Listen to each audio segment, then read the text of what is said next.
ജിതേഷ് ഡോക്ടറെ നമുക്ക് സ്റ്റാർട്ട് ചെയ്യാം.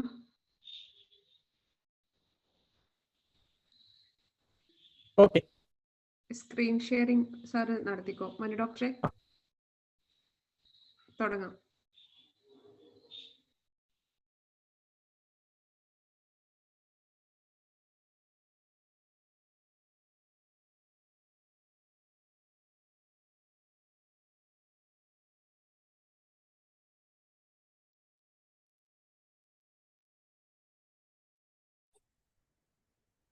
എല്ലാവർക്കും നമസ്കാരം. ക്ലിയർ ആണല്ലോ അല്ലേ? അതെ സർ, അതെ.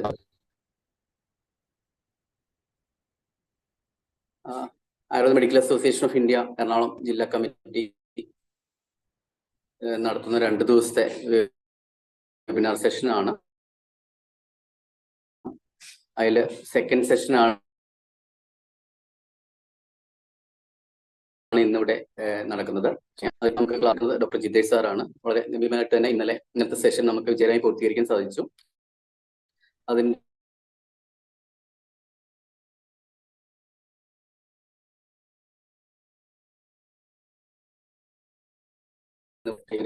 സാറിനെ ഈ ഒരു സെഷൻ ഹാൻഡിൽ ചെയ്യാൻ വേണ്ടിയിട്ട് ക്ഷണിക്കുകയാണ്. സെഷൻ മോഡറേറ്റ് ചെയ്യാൻ വേണ്ടിയിട്ട് എറണാകുളം ജില്ലാ സെക്രട്ടറി ഡോക്ടർ എലിസബത്തിനെയും ക്ഷണിക്കുന്നു. ജിതേഷ് സർ.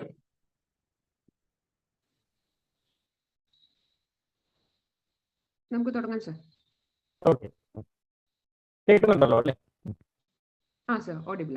ഓക്കെ, അപ്പോൾ എന്തായാലും എല്ലാവർക്കും വളരെ നമസ്കാരം. ഇന്നലെ നമ്മൾ പറഞ്ഞു നിർത്തിയത് കേസ് റിപ്പോർട്ട് റൈറ്റിംഗ് എങ്ങനെ, ഒരു സിംഗിൾ കേസ് റിപ്പോർട്ട് എങ്ങനെ ആണോ? ഒരു ഷേക്ക് ആയിട്ടാ വോയിസ് കേൾക്കുന്നേ. ഓക്കെ, നോക്കട്ടെ. എനിക്ക് റേഞ്ചിന്റെ എന്തോ ഇഷ്യൂ ഉണ്ട്.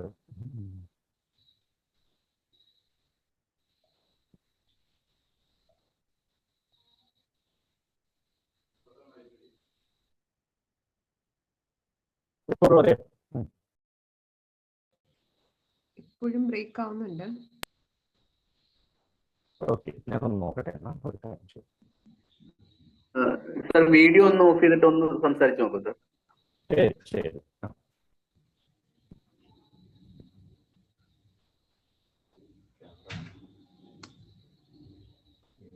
ഇപ്പോഴും ബ്രേക്ക് ഉണ്ട് സർ. ഓക്കെ, ഞാനൊരു കാര്യം ചെയ്യാം. സാർ ഇന്നലെ ഹെഡ്ഫോൺ ഉപയോഗിച്ചിരുന്നോ? അപ്പോൾ നോക്കട്ടെ. ഞാനൊരു കാര്യം ചെയ്യാം. ഞാൻ എൻ്റെ മൊബൈലിൽ നിന്ന് കയറാം. ഓക്കെ, എന്നിട്ട് സ്ക്രീൻ സിസ്റ്റത്തിൽ നിന്ന് മാറ്റുകയും ചെയ്യാം. ഓക്കെ.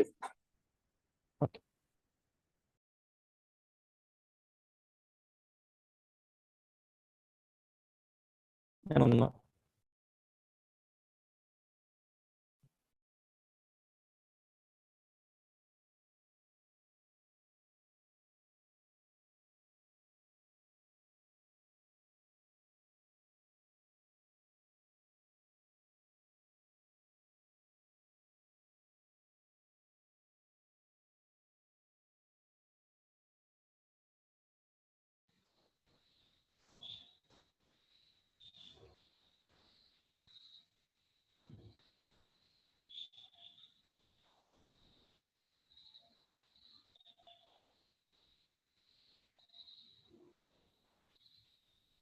കേൾക്കുന്നുണ്ടല്ലോ അല്ലേ?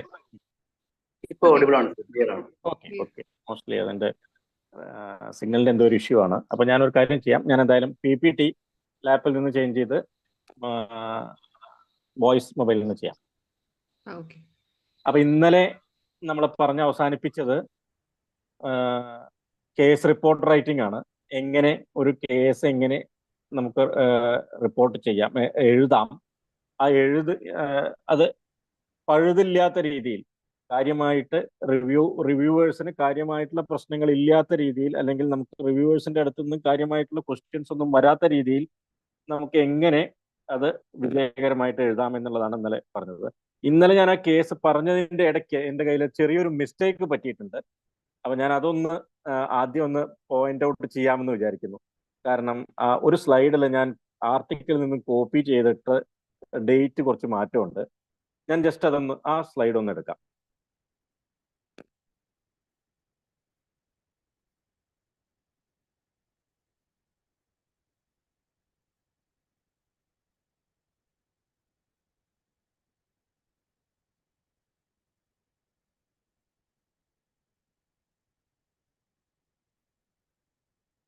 ഇത് കേട്ട ഇന്നലെ ക്ലാസ്സിൽ ഉണ്ടായിരുന്ന ഒരു മാഡം അത്രയ്ക്കും കൃത്യമായിട്ടത് നോട്ട് ചെയ്ത് എൻ്റെ ശ്രദ്ധയിൽ പെട്ടപ്പോഴാണ് ഞാനും ഇത് ശ്രദ്ധിച്ചത്. ഇതിൽ LMP 14/10/2017 ഡെലിവറി ഡേറ്റ് 11/7/2017 ആണ് വന്നിരിക്കുന്നത്. അത് ആക്ച്വലി അത് ഞാൻ എഴുതിയപ്പോൾ പറ്റിയിട്ടുള്ള ഒരു മിസ്റ്റേക്ക് ആണ്. ആർട്ടിക്കിളിൽ അത് 11/07/2018 ആണ് ശരിക്കും ഡേറ്റ്. അപ്പൊ അതൊന്ന് ക്ലാരിഫൈ ചെയ്യണം.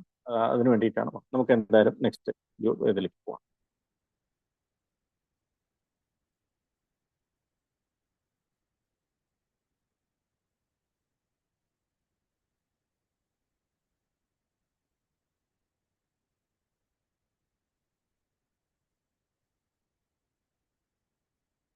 അപ്പൊ ഇന്ന് നമുക്ക് കേസ് സീരീസ് വെച്ചിട്ട് തുടങ്ങാം. എങ്ങനെയാണ്, എന്താണ് കേസ് സീരീസ് എന്നുള്ളതാണ്. ഇന്നലെ ഞാനൊരു ഇൻട്രോ ഞാൻ പറയുകയുണ്ടായി. അപ്പോ എന്ന് വെച്ചാൽ കാര്യമായിട്ട് പ്രധാനമായിട്ടും പറയുമ്പോൾ ഒറ്റ കേസാണ് ഇന്നലെ നമ്മൾ ഡിസ്കസ് ചെയ്തത്.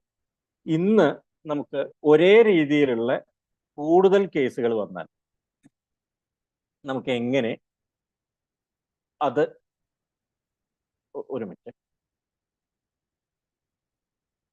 നമുക്കതിനെ എങ്ങനെ റെക്കോർഡ് ചെയ്യാം എന്നുള്ളതാണ് നമ്മൾ ആദ്യം ശ്രദ്ധിക്കേണ്ടത്. അപ്പൊ കേസ് സീരീസ് വെക്കുന്നതിന് എന്ന് പറയുന്നത്, ഇപ്പൊ ഇന്നലെ നമ്മൾ ഒറ്റയ്ക്ക് ഒരേ കേസ് ഒരേ രീതിയിലുള്ള കേസ് ആയിരിക്കണം, അതിന് ഒരേ രീതിയിലുള്ള ഇന്റർവെൻഷൻ ആയിരിക്കണം. അപ്പോ അതുപോലെ തന്നെ ഒരേ രീതിയിൽ തന്നെ റിസൾട്ട് നമുക്ക് കിട്ടുകയും ചെയ്തിട്ടുണ്ടെങ്കിൽ നമുക്ക് അതിനെ ഒരു പല ഇത് മാറ്റിയിട്ട് ഒറ്റ സിംഗിൾ കേസ് സീരീസ് ആയിട്ട് നമുക്കതിനെ പറയാം, നമുക്കതിനെ റെക്കോർഡ് ചെയ്യാം. അപ്പൊ അങ്ങനെ സിംഗിൾ കേസ് സീരീസിനാണ് എപ്പോഴും ഒരു കേസ് റിപ്പോർട്ടിനേക്കാളും കൂടുതൽ ഒരു വാല്യൂ നമുക്ക് കിട്ടുക. അപ്പൊ അതെങ്ങനെയെന്നുള്ളത് നമുക്കൊന്ന് നോക്കാം. നേരത്തെ ഇന്നലെ നമ്മൾ പറഞ്ഞു, ഒരു കേസ് സീരീസിന് നമ്മൾ ഫോളോ ചെയ്യുന്നത് എപ്പോഴും ഒരു കെയർ ഗൈഡ് ലൈൻസ് ആണ്.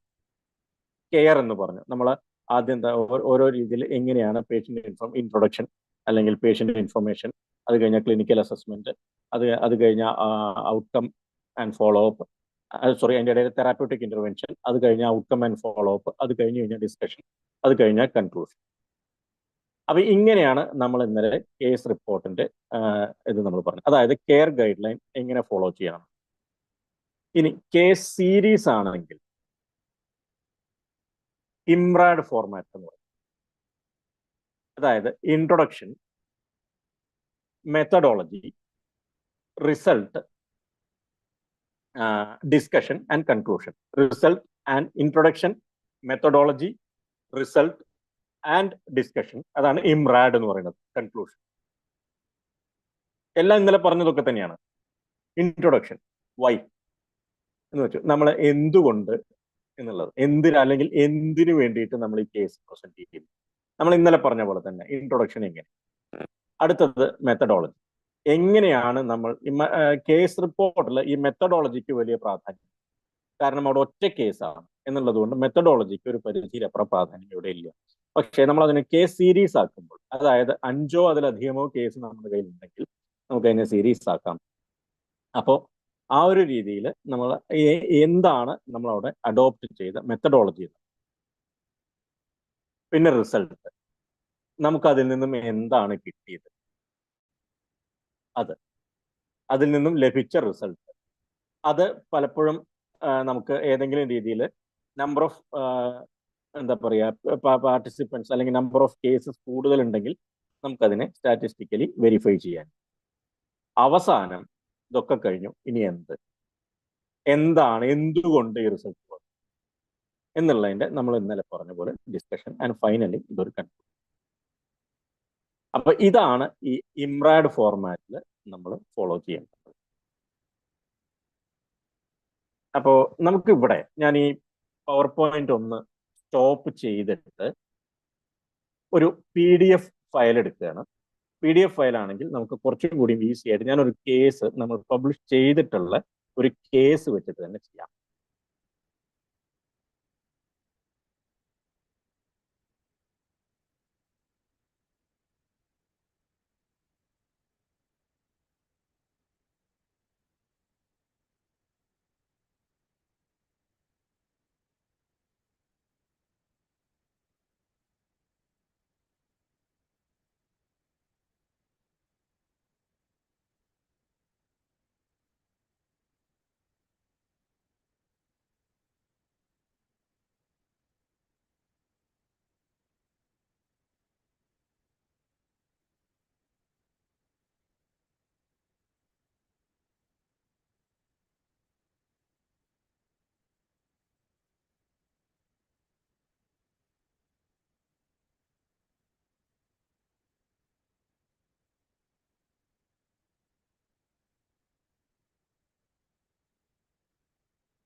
എൻ്റെ സ്ക്രീൻ ഷെയർ സാധാരണ ഒരു ഓപ്ഷൻ കാണാറുണ്ടല്ലോ.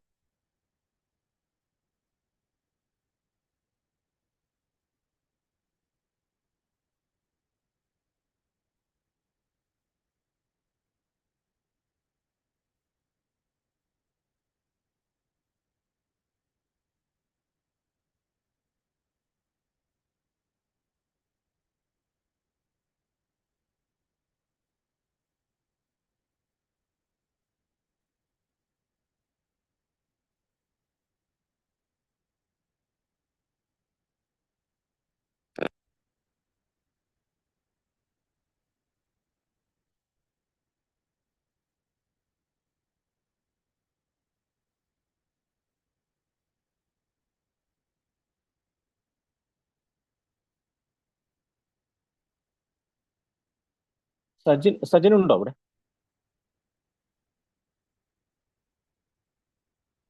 ഉണ്ട്.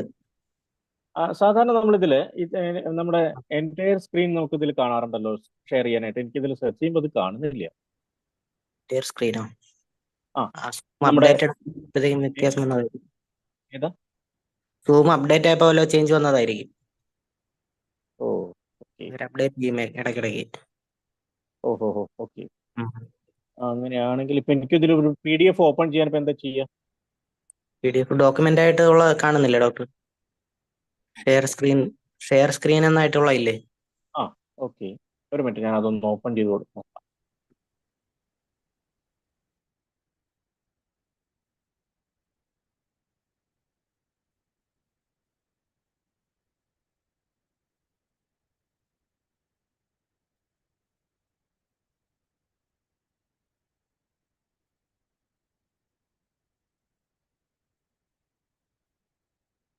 ഓക്കെ.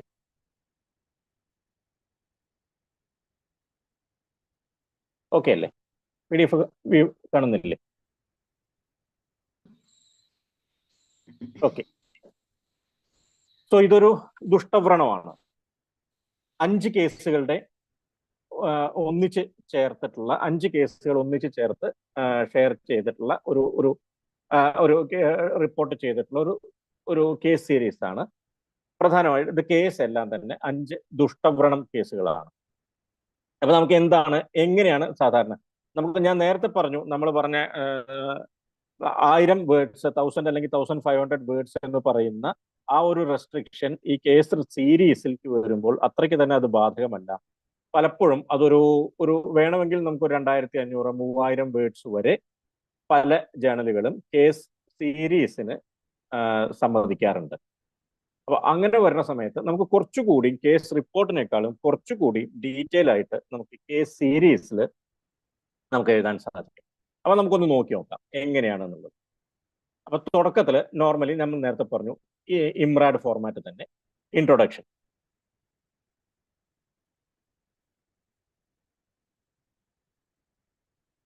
സാർ സൗണ്ട് കേട്ടോ. ഓക്കെ, എന്തോ മ്യൂട്ടായി പോയി. നേരത്തെ പറഞ്ഞു നമ്മൾ തുടക്കത്തിൽ ഇൻട്രൊഡക്ഷൻ തന്നെ. അപ്പോൾ നോർമലി നമുക്ക് ഇൻട്രൊഡക്ഷൻ എങ്ങനെ എഴുതാം? നേരത്തെ പറഞ്ഞു വളരെ ചുരുക്കിയിട്ട് തന്നെ വേണം ഇതിന്റെയും ഇൻട്രൊഡക്ഷൻ എഴുതാൻ. അപ്പോൾ chronic venous disorder are an important cause of disease and disability worldwide. എന്താണ് നേരത്തെ പറഞ്ഞു? നമ്മൾ ഇതുവരെ ഇൻട്രൊഡക്ഷനിൽ നമ്മൾ എഴുതേണ്ടത് എന്താണെന്ന് ഇന്നലെ പറഞ്ഞു. ഇതുവരെ എന്തൊക്കെ ഡാറ്റയാണോ അവൈലബിൾ ആയിട്ടുള്ളത് അതിനെ വളരെ ഒരു കൺസൈസ് ആയിട്ട് നമ്മളൊന്ന് സൂചിപ്പിക്കുക. അപ്പൊ ഇനീഷ്യലി എന്താണ് വീനസ് അൾസർ എന്താണെന്നുള്ളത്, അടുത്തത് എന്താണ്, എവിടെയാണ്, ഞാൻ ഇന്നലെ പറഞ്ഞ പോലെ നമ്മുടെ ഒരു ഗ്യാപ്പ് എവിടെയാണ് ഫീൽ ചെയ്യുന്നത്? Literally lacks a correct estimation of prevalence and incidence of venous ulcer in India in a study carried out. അടുത്തത് ഇന്ത്യൻ പോപ്പുലേഷനിൽ ഇതിന്റെ ഡെമോഗ്രാഫി എങ്ങനെയാണ്? അടുത്തത് കറന്റ് സ്ട്രാറ്റജി എന്തൊക്കെയാണ് current treatment modalities? Current treatment strategies of venous ulcers involve use of compression therapy in combination with advanced wound dressing, additionally debridement, അങ്ങനെയുള്ള കാര്യങ്ങൾ. എന്താണ് നമ്മുടെ കേസിൽ കൂടുതലായിട്ട്? Although once healed 70% of the patients suffer an ulcer relapse. ഇനി എന്താണ് ayurvedic? Ayurvedic principles of treatment involves identifying the various entities of Samprati or disease manifestation. പ്രത്യേകിച്ച് ഒരു ഇതില്ല. In order to plan an effective protocol of management, Dushtavrana was considered here as due to Siraja Grindhi, so as to deal with the root cause of ulcer formation. Here, അടുത്ത ഇന്നലെ പറഞ്ഞ പോലെ introduction should end at the pointing at the study objective. Here, 5 cases of venous ulcer were dealt with a common protocol aiming initial Srodoshodhana followed by Vranashodhana and Ropana and finally by Rasayana. Literature review. ഇതെല്ലാം ഇന്നലെ പറഞ്ഞാലും മാറ്റമൊന്നുമില്ല. Generally എന്താണ് സിരാജഗ്രന്ഥി, നമ്മുടെ സിരാജഗ്രന്ഥി എന്താണ്, അതുപോലെ തന്നെ എന്താണ് അവിടെ പാത്തോളജി? വാതകോപ അഫക്റ്റിംഗ് സിര ഫിൽഡ് വിത്ത് രക്ത കോസിംഗ് സിരാ സങ്കോച ആൻഡ് വക്രീകരണ ലീഡിംഗ് ടു ഉന്നത വൃത്ത ഗ്രന്ഥി. ഇത് അടുത്തത് എന്തൊക്കെയാണ് ഇവിടെ പറയുന്നത്? കാരണങ്ങൾ എന്തൊക്കെയാണ്, ലക്ഷണങ്ങൾ എന്തൊക്കെയാണ്? ശോഭം, അർബുദം, ഗ്രന്ഥി, വിദ്രതി തുടങ്ങിയിട്ടുള്ള കാര്യങ്ങൾ. ഇനി here the treatment was planned under 3 stages. Initial Srodoshodhana to remove Srodorodha and clear channels of Vyanavata circulation. Next, Vranashodhana and Ropana. ഇനി അടുത്തത് aims and objectives. To plan a protocol for the management of Dushtavrana due to Siragrindhi. ഇനി methodology.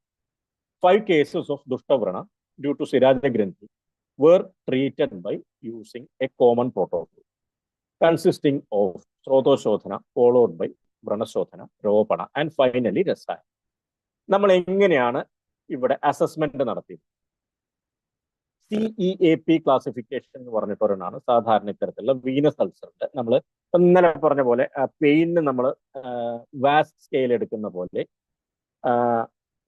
അല്ലെങ്കിൽ വോമാക് scale എടുക്കുന്ന പോലെ ഇവിടെ ഈ Venus അൾസറിന് സാധാരണയായിട്ട് ഏറ്റവും അഡ്വാൻസ്ഡ് ആയിട്ട് ഫോളോ ചെയ്യുന്ന ഒരു സ്കെയിൽ എന്ന് പറയുന്നത് CEAP ക്ലാസിഫിക്കേഷൻ. അതായത് clinical manifestation for C, E for etiology, A for anatomical distribution, P for pathophysiological condition. അപ്പൊ ഇതിനെ നമുക്കൊരു ടേബിൾ ആക്കിയിട്ട് എഴുതാം. Case 1, case 2, case 3, case 4, case 5. ഇതിനെ ഓരോന്നിനും ഗ്രേഡ് കൊടുക്കാം. അപ്പൊ ക്ലിനിക്കൽ മാനിഫെസ്റ്റേഷൻ C6, 6 കേസിലും C6 ആയിരുന്നു. എറ്റിയോപാത്തോളജി, എറ്റിയോളജിക്കൽ ഫാക്ടേഴ്സ്, എന്തൊക്കെ എറ്റിയോളജിക്കൽ ഫാക്ടേഴ്സ് ഇവിടെ ഉണ്ടായിരുന്നു? അടുത്തത് അനാറ്റമിക്കൽ ഡിസ്ട്രിബ്യൂഷൻ, സൈസ് എവിടെയായിരുന്നു? Pathological classification. ഇതെല്ലാം തന്നെ ഓരോന്നും നമുക്ക് ഗ്രേഡിംഗ് കൊടുക്കാം. എന്താണ് CEAP എന്നുള്ളതിന്റെ ഒരു ചെറിയൊരു CEAP classification was use to understand the diagnosis but to assess before treatment and after treatment condition better. A few criteria were selected. നമ്മൾ ഇവിടെ സെലക്ട് ചെയ്ത ക്രൈറ്റീരിയ എന്തൊക്കെയാണ്? CEAP ആണെങ്കിലും അതിൽ നമ്മൾ ഇവിടെ സെലക്ട് ചെയ്ത criteria 1 wound size, 2 pus discharge അല്ലെങ്കിൽ ooze, 3 presence of unhealthy granulation tissue, 4 itching, 5 edema over lower limb, 6 tenderness, discoloration surrounding the skin. ഇനി മാനേജ്മെന്റ് പ്രോട്ടോകോൾ. ഇനീഷ്യലി സ്രോതോശോധന മാനേജ്മെന്റിലൊക്കെ, ഇതിൽ മാനേജ്മെന്റ് വലിയ കാര്യമല്ലേ, കാരണം നമ്മൾ എങ്ങനെ മാനേജ് വീനസ് അൾസറിന്റെ ട്രീറ്റ്മെന്റ് എങ്ങനെയാണെന്നുള്ളതല്ല നമ്മൾ പഠിക്കുന്നത്, എങ്ങനെ ഒരു കേസ് റെക്കോർഡ് ചെയ്യാം എന്നുള്ളതായതുകൊണ്ട് മാനേജ്മെന്റിന്റെ ഡീറ്റെയിൽസിലേക്ക് ഞാൻ പോകുന്നില്ല. പക്ഷേ ഏറ്റവും ശ്രദ്ധിക്കാനുള്ളത് ഇന്നലെ പറഞ്ഞ പോലെ കൃത്യമായിട്ട് നമ്മൾ അത് എഴുതിയിരിക്കണം, എപ്പോഴാണ് കഴിക്കുന്നത്. ഇപ്പോൾ ബൃഹത് മഞ്ചിഷ്ടാദിക് വാതം 15 ml diluted with 45 ml boiled and cooled water twice daily before.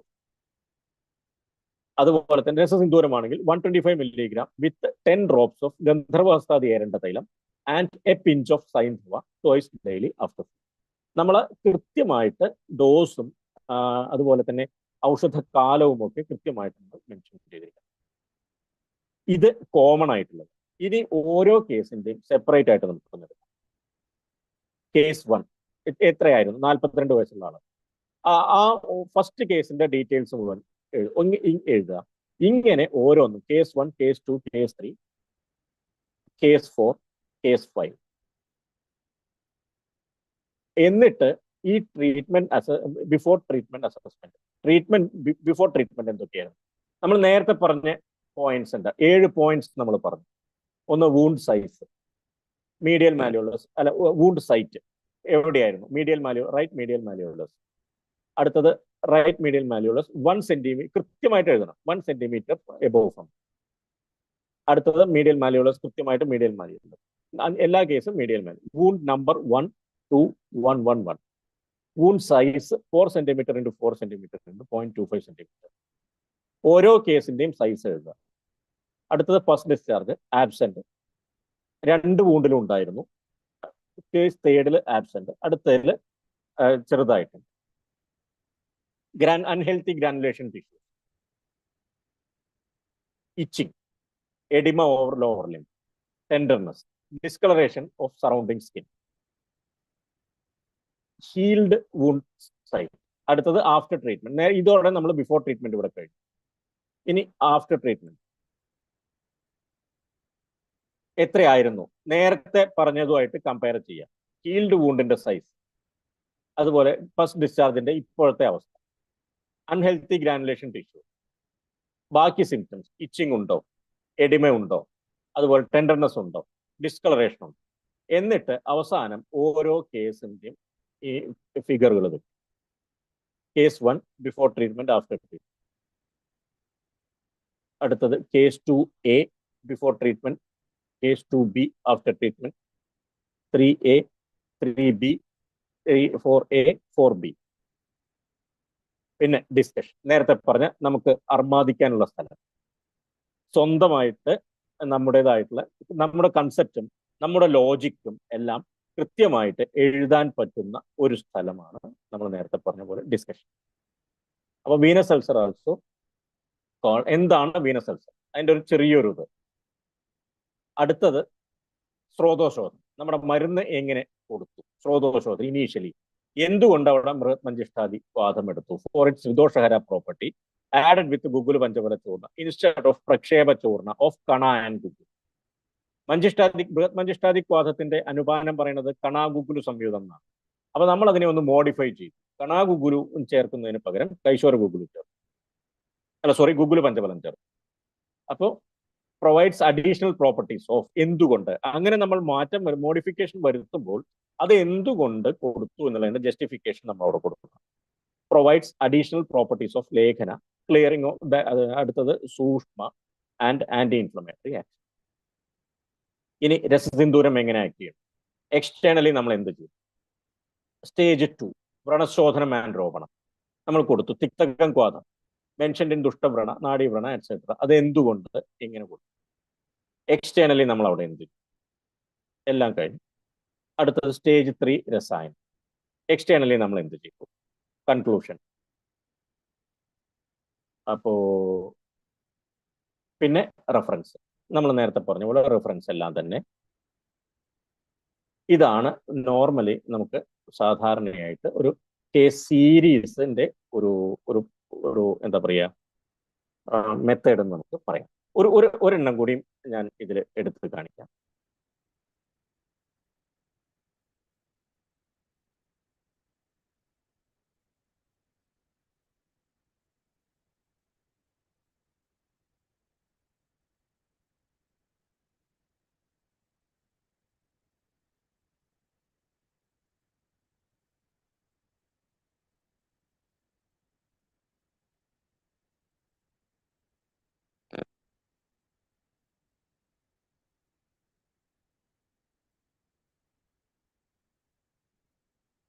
Trigeminal neuralgia.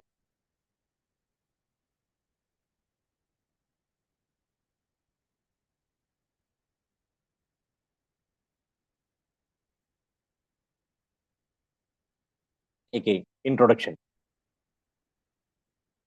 എന്തൊക്കെയാണ് introduction? Trigeminal neuralgia is a facial pain which is unilateral and paroxysmal. എല്ലാം കഴിഞ്ഞ് the pain severity, the worst pain, അതിന്റെ significance എന്താണെന്നുള്ളത്. Even though clear pathophysiology has not been explained, many consider that etiology of trigeminal neuralgia to be segmental demyelination of trigeminal sensory nerves. എന്താണ് അവിടെ പറയുന്നത്? ഇനി എല്ലാം കഴിഞ്ഞിട്ട് നമ്മുടെ ആയുർവേദത്തിൽ two major treatment types of നമ്മുടെ ആയുർവേദത്തിൽ എന്ത് പറയുന്നു? Hence, more and more patients with trigeminal neuralgia are seeking relief in symptoms with Ayurvedic medicine. Modern മെഡിസിനിൽ എന്താണ് current management? The quality of നമ്മൾ പറയുന്ന ഓരോന്നുമായിട്ട് എടുക്കുക. മോഡേൺ മെഡിസിനിൽ ഇപ്പോൾ എന്താണ്? Quality of life of a person is severely affected by the disease. Initial management is with drugs like carbamazepine and gabapentin. When drug treatment fails or is not tolerated, അടുത്ത option എന്താണ്? Modern medicine. The next option is surgical. Interventional procedures like ablative surgical treatment, microvascular decompression etcetera, ഇങ്ങനെയുള്ള സാധനങ്ങൾ അവിടെ ചെയ്യുന്നു. ഇനി നമ്മുടെ ആയുർവേദത്തിൽ എന്താണ്? ഞാൻ ഇന്നലെ പറഞ്ഞ പോലെ നമ്മുടെ ആർട്ടിക്കിളിന്റെ സിഗ്നിഫിക്കൻസ് എന്താണ്? Among these patients prefer Shamana therapy. There is a lack of evidence of treating trigeminal neuralgia with Shamana therapy. Extensive search in PubMed and Dhara. Dhara എന്ന് വെച്ചാൽ digital help line, and yielded only 3 case reports on trigeminal neuralgia. All these cases were treated as inpatient and given Shodhana as well as Shamana therapy. അപ്പോൾ അതാണ് ഇവിടെ ഉള്ളൊരു നമ്മുടെ medicine, നമ്മുടെ case സീരീസിന്റെ ഒരു സിഗ്നിഫിക്കൻസ്. ആകെ ആയുർവേദത്തിൽ 3 കേസ് സീരീസേ വന്നിട്ടുള്ളൂ. ആ 3 കേസ് റിപ്പോർട്ടേ വന്നിട്ടുള്ളൂ. അത് തന്നെ സിംഗിൾ കേസ് റിപ്പോർട്ടുകളാണ്. മാത്രമല്ല അതെല്ലാം തന്നെ IP മാനേജ്മെന്റ്, ശോധനവും ശമനവും കൂടി ചേർന്നതാണ്.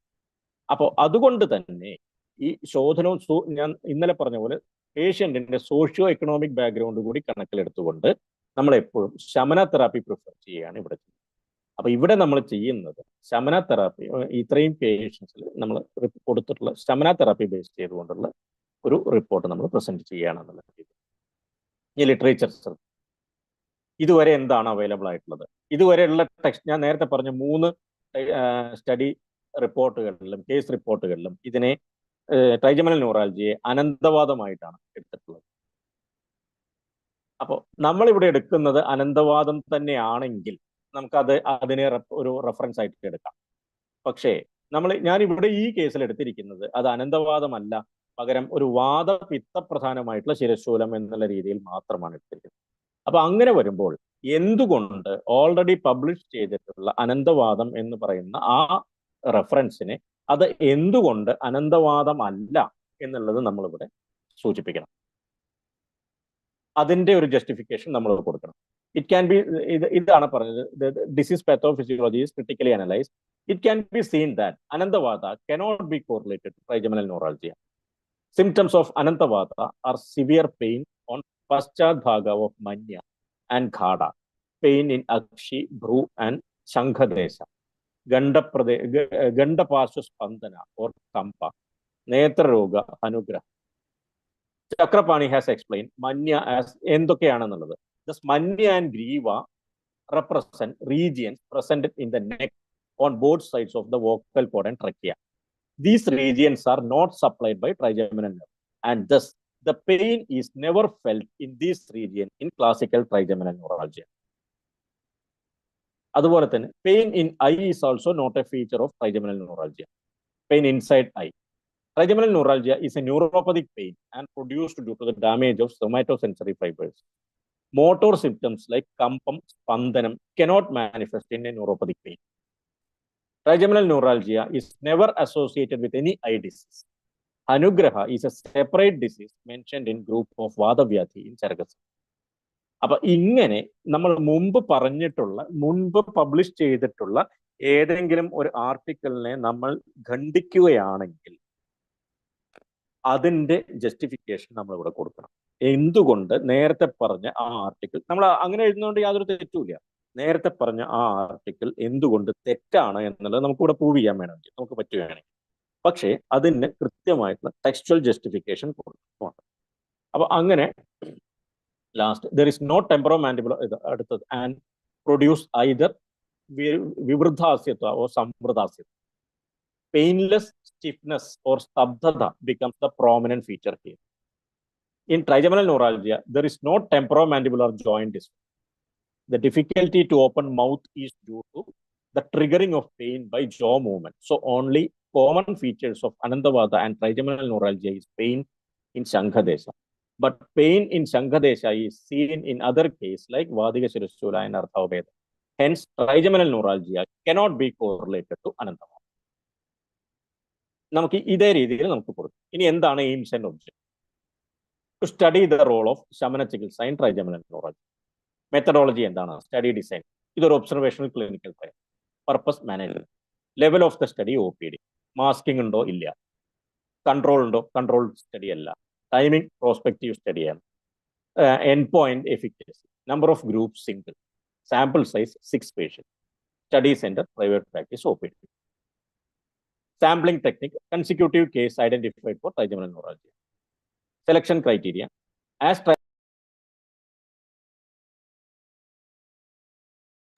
inclusion criteria of clinically positive cases were selected. Method of study. 6 cases of trigeminal neuralgia that were treated with Shamana therapy. ഇതിൽ ഈ 6 കേസിൽ 6 കേസുകളാണ്. ഈ 6 കേസിൽ 5 എണ്ണം സക്സസ്ഫുൾ കേസും 1 എണ്ണം ഫെയിലിയറുമാണ്. അങ്ങനെ വെക്കുന്നതുകൊണ്ടും കുഴപ്പമില്ല. നമുക്ക് ആ ഫെയിലിയർ കേസ് എന്തുകൊണ്ട് വന്നു എന്നുള്ളതിനെ നമുക്ക് ജസ്റ്റിഫൈ ചെയ്യാൻ പറ്റും എന്നുണ്ടെങ്കിൽ നമ്മൾ ഫെയിലിയർ കേസും ഇവിടെ വെക്കുന്നതുകൊണ്ട് ഒരു തെറ്റില്ല. നമുക്കത് വെക്കുമ്പോൾ കുറച്ചുകൂടി ഡീറ്റെയിൽ ആയിട്ട്. ആദ്യത്തെ ശമന പ്രോട്ടോകോൾ ഫസ്റ്റ് കേസ് എന്തായിരുന്നു? ആ കേസിന്റെ ഡീറ്റെയിൽസ്. അടുത്തത് second case, third case, fourth case, fifth case. ഇനി sixth case. Male age 25 years came to OPD. ഈ പറഞ്ഞ കാര്യങ്ങളൊക്കെ. Hence the same type of pain, right side of face, especially on temporomandibular joint, which later spread to both upper and lower jaws. He presented all the symptoms of trigeminal neuralgia. Not much relief in symptoms. The patient was advised to go for CT brain. This investigation revealed the compression of trigeminal nerve with an arachnoid cyst. Then the patient was referred for arachnoid fenestration. അപ്പൊ ഇവിടെ വന്നിരിക്കുന്നത് എന്താ വെച്ചിട്ടുണ്ടെങ്കിൽ ബാക്കി 5 കേസും ഒരു typical trigeminal ന്യൂറാൾജി ആയിരുന്നു. നമ്മുടെ ട്രീറ്റ്മെന്റ് മെഡോളജി കൊണ്ട് നമുക്ക് വ്യത്യാസമാണ്. 6ാമത്തെ കേസ് എന്താണെന്ന് വെച്ചിട്ടുണ്ടെങ്കിൽ 6ാമത്തെ കേസിന്റെയും സിംറ്റംസ് കൃത്യമായിട്ട് ട്രൈജമിനൽ ന്യൂറാൾജിയ തന്നെ ആയിരുന്നു. പക്ഷേ ആ ട്രൈജമിനൽ ന്യൂറാൾജിയുടെ സിംറ്റംസ് ഉണ്ടാവാനുള്ള കാരണം അരക്നോയിഡ് സിസ്റ്റ് വന്ന് നെർവിൽ ഉണ്ടായിട്ടുള്ള കംപ്രഷനാണ്. അപ്പൊ ശരിക്കും പറയുകയാണെങ്കിൽ അവിടെ പാത്തോളജി വേറെയാണ്. അപ്പൊ ഇങ്ങനെ വരുമ്പോൾ നമ്മൾ എന്ത് ചെയ്യണം? എന്താ ചെയ്യുന്നത്? നമ്മുടെ ഫെയിലിയർ കേസ് പോലും നമ്മുടെ സക്സസ് കേസിനെ പ്രൂവ് ചെയ്യണം. അതാണ് ഈ 6ാമത്തെ കേസ് ഫെയിലിയർ ആയാൽ പോലും നമുക്ക് ഇവിടെ വെക്കാം എന്ന് ഞാൻ പറഞ്ഞത്. കാരണം ഒരേ രീതിയിലുള്ള പാത്തോളജി ആണെങ്കിൽ നമ്മൾ ഉദ്ദേശിക്കുന്ന ട്രീറ്റ്മെന്റ് ഫലം തരും. പക്ഷേ ഇതിന്റെ പോസിറ്റീവ് ഫാക്ടർ വ്യത്യാസമാണ്. ബാക്കി 5 എണ്ണത്തിലും അതൊരു ഫങ്ഷണൽ എൻറ്റിറ്റി ആയിരുന്നു. എന്നാൽ അതേസമയം 6ാമത്തെ കേസിൽ അവിടെ വന്നിട്ടുള്ള കംപ്രഷന്റെ കാരണം ഈ സിസ്റ്റ് ആണ് എന്നുള്ളത് കൊണ്ട് അവിടെ ആ സിസ്റ്റ് റിമൂവ് ചെയ്താൽ മാത്രമേ പറ്റൂ. അപ്പൊ അതുകൊണ്ട് തന്നെ നമ്മൾ വളരെ പിൻ പോയിന്റഡ് ആവുകയാണ് ഇവിടെ. എന്ത് കാരണങ്ങളെ കൊണ്ടുള്ള ട്രൈജമിനൽ ന്യൂറാൾജിയയിൽ ഈ മെത്തഡോളജി നമുക്ക് ഫോളോ ചെയ്യാം. അതൊരു precised diagnosis and precised treatment protocol ആവുകയാണ്. എല്ലാത്തരം ട്രൈജമിനൽ ന്യൂറാൾജിയയിലും ഇത് എഫക്റ്റീവ് ആണ് എന്നുള്ളത് നമ്മൾ പറയുന്നില്ല. ഏതിൽ ഇത് എഫക്റ്റീവ് ആവുന്നില്ല, ഏതിൽ ഇത് എഫക്റ്റീവ് ആകുന്നു എന്നുള്ളതിന്റെ ഒരു ക്ലിയർ കട്ട് ഒരു ഡിമാർക്കേഷൻ നമുക്ക് അവിടെ കൊടുക്കാൻ സാധിക്കുക. ഇനി ഇതിന്റെ ഡിസ്കഷനാണ്. അത് അത്ര വലിയ കാര്യം. പഥ്യാസ് അഡ്വൈസ്, ഇന്റേണൽ മെഡിസിൻ, സംപ്രാപ്തി ഘടകം, എങ്ങനെയാണ് ഇത് ഈ പറഞ്ഞ പോലെ വിഷ്വൽ അനലോഗ് സ്കെയിലാണ്. വാസ് ഇന്നലെ പറഞ്ഞ പെയിൻ അസസ്മെന്റ്. ഫസ്റ്റ് കേസിൽ ബിഫോർ ട്രീറ്റ്മെന്റ് 8, ആഫ്റ്റർ 1 month 4, എല്ലാം ഇതിനനുസരിച്ചിട്ട് നമ്മൾ ഇന്നലെ പറഞ്ഞ പോലെ സബ്ജക്റ്റീവ് ഫൈൻഡിങ്സിനെ നമ്മൾ ഒബ്ജക്റ്റീവ് ആക്കി മാറ്റും. പെയിൻ എപ്പോഴൊക്കെ, പെയിൻ ഡ്യൂറിങ് ആക്ടിവിറ്റി, തുമ്മുമ്പോൾ ഉണ്ടായിരുന്ന പെയിൻ, ഗാർഗിൾ ചെയ്യുമ്പോൾ ഉണ്ടാവുന്നത്, പല്ല് തേക്കുമ്പോൾ ഉണ്ടാവുന്നത്, ഹെൽമെറ്റ് വെക്കുമ്പോൾ ഉണ്ടാവുന്നത്, ഇങ്ങനെയൊക്കെയുള്ള അതായിട്ട് നമുക്ക് ചെയ്യാം. ഓരോ കേസിന്റെയും, ഇത് ഫസ്റ്റ് കേസ്, ഇതിങ്ങനെ ഓരോ കേസിന്റെയും നമ്മൾ വേറെ വേറെ എടുക്കാം. എന്നിട്ട് പറ്റുമെങ്കിൽ ഇതെല്ലാം തന്നെ ഒരു എന്താ പറയുക, സ്റ്റാറ്റിസ്റ്റിക്കലി ഇത് അനലൈസ് ചെയ്യുകയും കൂടി ചെയ്ത് കഴിഞ്ഞാൽ നമുക്കത് കൃത്യമായിട്ടുള്ള ഒരു സ്റ്റഡി മെത്തഡോളജി ആയിട്ട് നമുക്കിതിനെ പ്രസന്റ് ചെയ്യാം.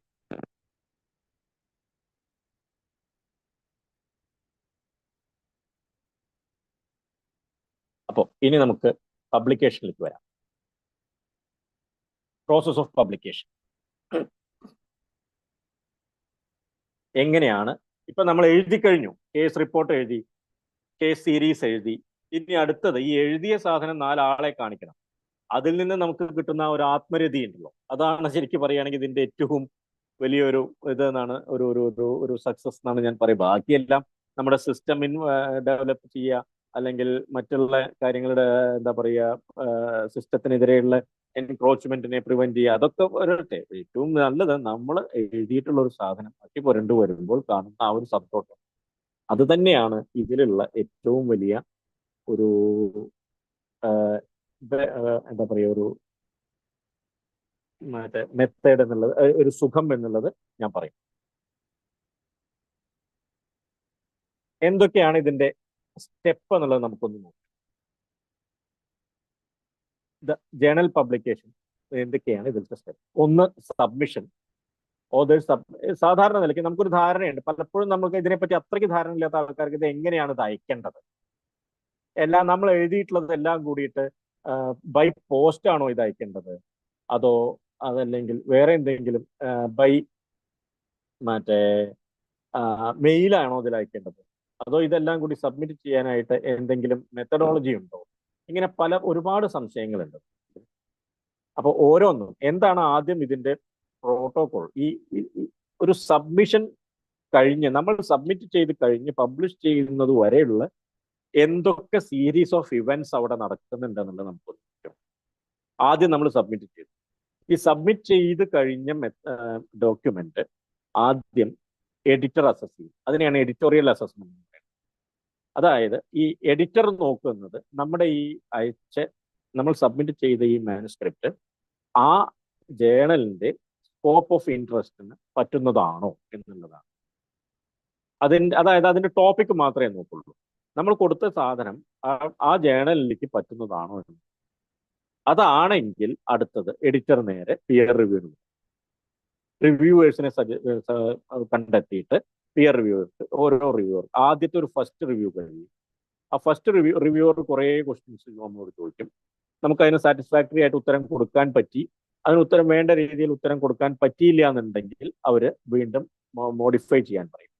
അത് ചിലപ്പോൾ ആർട്ടിക്കൽ നീഡ് മൈനർ മോഡിഫിക്കേഷൻ എന്ന് പറയും, ചിലപ്പോൾ major modification, resubmit after minor modification, അല്ലെങ്കിൽ റീസബ്മിറ്റ് ആഫ്റ്റർ മേജർ മോഡിഫിക്കേഷൻ. അത് വീണ്ടും നമ്മൾ സബ്മിറ്റ് ചെയ്ത് കഴിഞ്ഞാൽ സെക്കൻഡ് റിവ്യൂവിന്. ഈ സെക്കൻഡ് റിവ്യൂവിന് പോയി കഴിഞ്ഞാൽ വീണ്ടും ഇതേ കാര്യങ്ങൾ. എഗെയിൻ മൈനർ മോഡിഫിക്കേഷൻ ആണോ മേജർ മോഡിഫിക്കേഷൻ ആണോ. അതിനുശേഷം ഈ പിയർ റിവ്യൂവറുടെ റിപ്പോർട്ടിനനുസരിച്ചിട്ട് എഡിറ്റർ തീരുമാനിക്കും ഇത് എടുക്കണോ വേണ്ടിയോ എന്നുള്ളത്. അപ്പോൾ ചിലപ്പോൾ ആക്സെപ്റ്റ് ചെയ്യും. സാധാരണ വരാറുള്ളത് may be accepted after minor modification or may be accepted after major modification, ഇങ്ങനെ വരും. അതല്ലെങ്കിൽ ചിലപ്പോൾ may be rejected as this doesn't suit or fit for the scope, അല്ലെങ്കിൽ ഇതിന് പ്രത്യേകിച്ച് കഴമ്പില്ല എന്ന് പറഞ്ഞിട്ട് റിജക്റ്റ് ചെയ്യും. ചിലപ്പോൾ റിവിഷൻ വേണ്ട രീതിയിൽ റിവിഷൻ ആവശ്യമുണ്ട്, ആ റിവിഷൻ കഴിഞ്ഞിട്ട് ചെയ്യാൻ. ഇങ്ങനെയൊക്കെയാണ് ഇതിൽ വരിക. ഇനി ആക്സെപ്റ്റ് ചെയ്ത് കഴിഞ്ഞാൽ അടുത്തത് പ്രൂഫ് റീഡിംഗ് ആണ്. ഓരോ word by word, spelling by spelling, sentence by sentence ഇതിന്റെ പ്രൂഫ് റീഡ് ചെയ്യും. അതിനുശേഷം വീണ്ടും അതിലുണ്ടാവുന്ന തെറ്റുകളൊക്കെ ചൂണ്ടിക്കാണിച്ചിട്ട് നമുക്ക് എഴുതാം. നമ്മൾ വീണ്ടും ആ തെറ്റുകളൊക്കെ തിരുത്തി വീണ്ടും നമ്മൾ അപ്ലോഡ് ചെയ്യണം.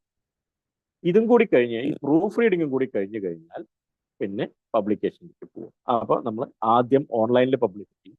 ഓൺലൈനിൽ പബ്ലിഷ് ചെയ്തതിന് ശേഷം പ്രിന്റഡ് എഡിഷനിലേക്ക് പോകും. അപ്പൊ ഇതാണ് സാധാരണ ഒരു ആർട്ടിക്കിളിന്റെ എന്താ പറയുക, ഒരു പ്രോസസ്സിങ്, ഒരു പബ്ലിക്കേഷൻ സീക്വൻസ് എന്ന് പറയും. ഇനി ഇന്നലെ ഞാൻ പറഞ്ഞു ടൈപ്സ് ഓഫ് ജേണൽ. നമ്മൾ ഏത് ജേണൽ സെലക്ട് ചെയ്യണം എന്നുള്ളതാണ്.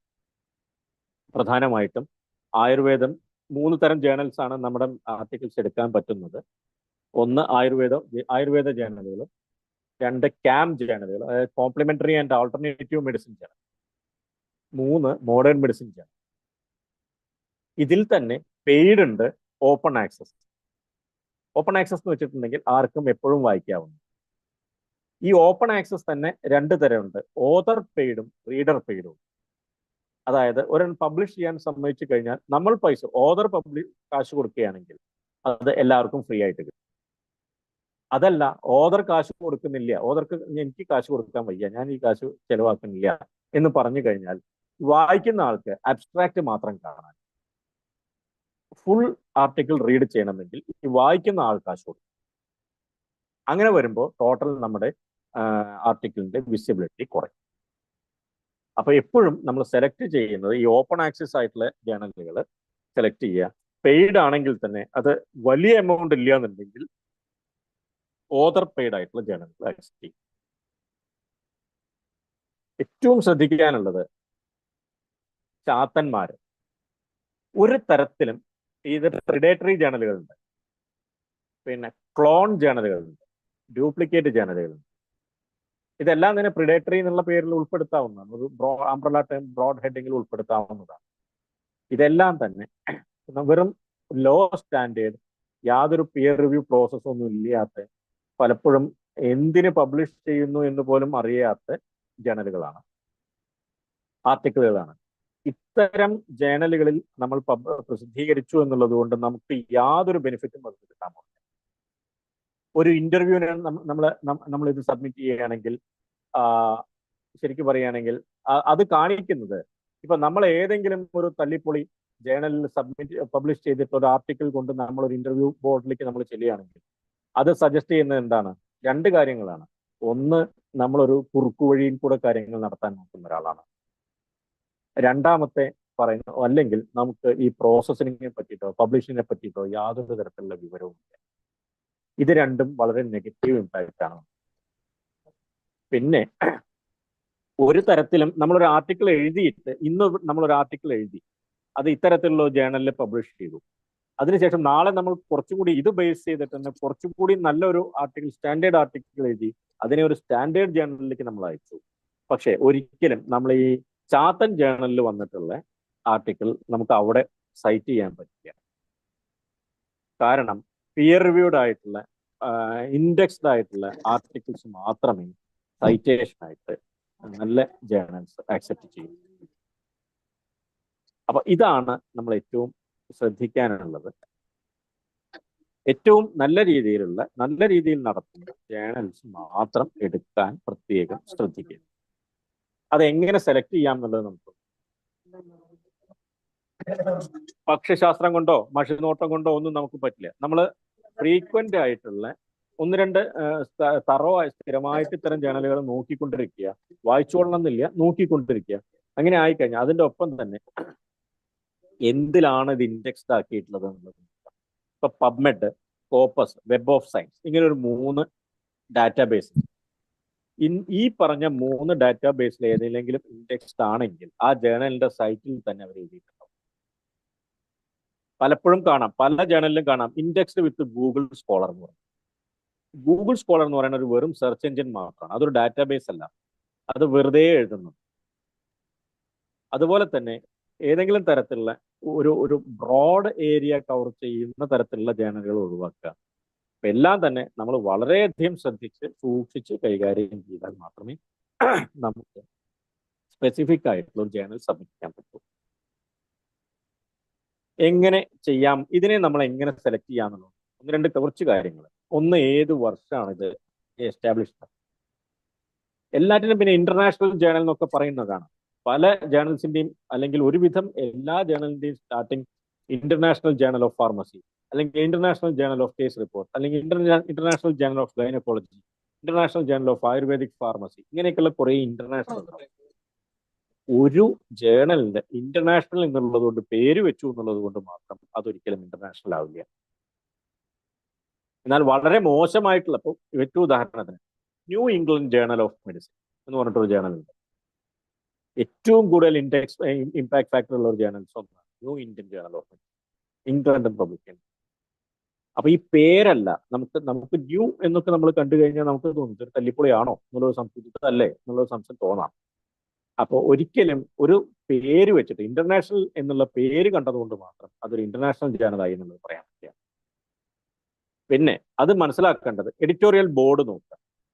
അതിൽ കൃത്യമായിട്ടും നമുക്കറിയാവുന്ന കുറച്ച് ഒത്തന്റിക് ആയിട്ടുള്ള അല്ലെങ്കിൽ നമ്മുടെ സ്റ്റാൾവേർഡ്സ് ആയിട്ടുള്ള ഇന്റർനാഷണലി റെപ്യൂട്ടഡ് ആയിട്ടുള്ള ആൾക്കാർ അതിലുണ്ടോ നോക്കാം. വെബ്സൈറ്റ് ഒരു സ്റ്റാൻഡേർഡ് വെബ്സൈറ്റ് ആണ്. അതിൽ ഇമ്പാക്ട് ഫാക്ടർ അതിൽ എഴുതിയിട്ടുണ്ട്. ഇമ്പാക്ട് ഫാക്ടർ പ്രത്യേകം ശ്രദ്ധിക്കണം. എന്ത് ഇമ്പാക്ട് ഫാക്ടർ ആണെന്നുള്ളത് ഞാൻ അടുത്ത സ്ലൈഡിൽ പറയാം. അതുപോലെ SJR ഇൻഡെക്സ് എന്ന് പറയും, ഞാൻ ആ ഇൻഡെക്സ് കാണിച്ചു തരാം. അപ്പോൾ അതിൽ ഇമ്പാക്ട് ഫാക്ടർ ഉണ്ടോ? SJR Scimago journal ranking, SCIMAGO journal ranking. അതുപോലെ തന്നെ പിന്നെ ഒന്ന് രണ്ട് ഡാറ്റാബേസുകൾ ഉണ്ട്, പോലെ PubPeer അല്ലെങ്കിൽ റിട്രാക്ഷൻ വാച്ച് എന്നൊക്കെ പറഞ്ഞിട്ട്. ഇത് ഇങ്ങനെയുള്ള സാധനങ്ങളിലേക്കൊക്കെ ഇതിന്റെ ഒരു നമ്പർ ഉണ്ടാവും, ISSN നമ്പർ എന്ന് പറഞ്ഞു. ഈ ISSN നമ്പർ അടിച്ചു കൊടുത്തു കഴിഞ്ഞാൽ, നമ്മൾ ഇതിന്റെ ജേണൽ സെർച്ചിൽ കൊടുത്തു കഴിഞ്ഞാൽ ഈ ജേണലിന്റെ സ്റ്റാൻഡേർഡ് ഏതാണെന്ന് നമുക്ക് ഏകദേശം കൃത്യമായിട്ട് കിട്ടും. അപ്പൊ ഇത് ഒന്ന് ശ്രദ്ധിച്ചെടുക്കാം. പിന്നെ ശ്രദ്ധിക്കാനുള്ള time taken for editorial decision, uncomplicated submission process. ഇത് ഭയങ്കര ശ്രദ്ധിക്കേണ്ട ഒരു സാധനമാണ്. ഈ ഒരു ജെറീം എന്ന് പറഞ്ഞിട്ടൊരു ജേണൽ ഉണ്ട്, journal of research and education in Indian medicine, അങ്ങനെ എന്തോ ആണ്. ഒരു ബനാറസ് ബേസ്ഡ് ആയിട്ടുള്ളൊരു ജേണലാണ്. അത് UGC അപ്രൂവ്ഡ് ഒക്കെ ആയിരുന്നു. ഇപ്പോഴത്തെ കാര്യം എനിക്ക് അറിയില്ല. ഒരു കാലത്ത് അത് UGC അപ്രൂവ്ഡ് ഒക്കെ ആയിരുന്നു. ആ ജേണലില് ഫ്രീ ഓപ്പൺ ആക്സസ് ആയിട്ടുള്ള ജേണലും ആയിരുന്നു. പക്ഷേ അതിന്റെ സബ്മിഷൻ പ്രോസസ് എന്ന് പറഞ്ഞിട്ടുണ്ടെങ്കിൽ ഇത്രയ്ക്ക് കോംപ്ലിക്കേറ്റഡ് ആണ്.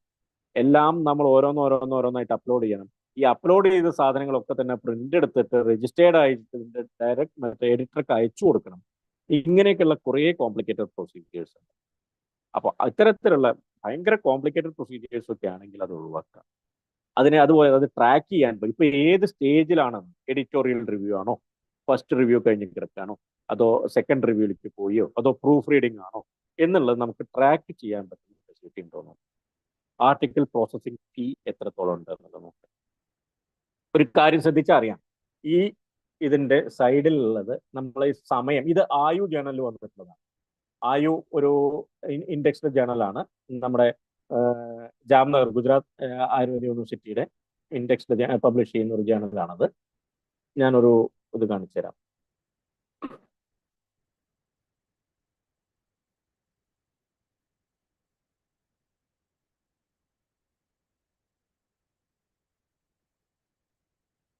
ഇതിന്റെ ലാസ്റ്റ് ഇതിൽ നോക്കി നോക്കൂ, ആ ലാസ്റ്റ് ഒരു കോളം ഇതാണ് ഞാൻ പറഞ്ഞ time taken for editorial decision. ഈ ആയു എന്ന് പറയുന്നത് ഭയങ്കര അത്യാവശ്യം ആയുർവേദിക് ഫീൽഡിലെ നമ്പർ 1 ജേണലാണ്. ഇത് ഒരു ന്യൂമുലാർ എക്സിമ, ഞാൻ ഇന്നലെ കാണിച്ചു തന്ന ന്യൂമുലാർ എക്സിമയുടെ കേസാണ്. അപ്പൊ അതിൽ ലാസ്റ്റ് ആ കോളം നോക്കി അറിയാം, അത് submitted on 17 March 2022, revised on 16 May 2022. അതായത് ഫസ്റ്റ് എഡിറ്റോറിയൽ റിവ്യൂ കഴിഞ്ഞിട്ട് അത് റിവൈസ് ചെയ്ത് 3 മാസം കൊണ്ട് 16 മെയ് 2022. എന്നിട്ട് അത് ആക്സെപ്റ്റ് ചെയ്തത് 28 ഡിസംബർ 23 ആണ്. അതായത് 1.5 വർഷം കഴിഞ്ഞു. 1.5 വർഷം കഴിഞ്ഞു. അത് പബ്ലിഷ് ചെയ്തു വന്നത് 18 മാർച്ച് 24 അതായത് 17 മാർച്ച് 2022 സബ്മിറ്റ് ചെയ്ത് ആർട്ടിക്കിൾ പബ്ലിഷ് ചെയ്തു വന്നത് 18 മാർച്ച് 2024.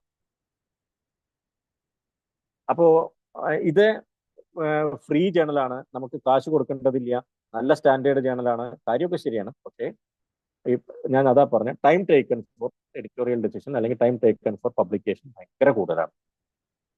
അതൊന്ന് ഇത്തരത്തിലുള്ള കാര്യങ്ങൾ കൂടി ഒന്ന് ശ്രദ്ധിക്കും.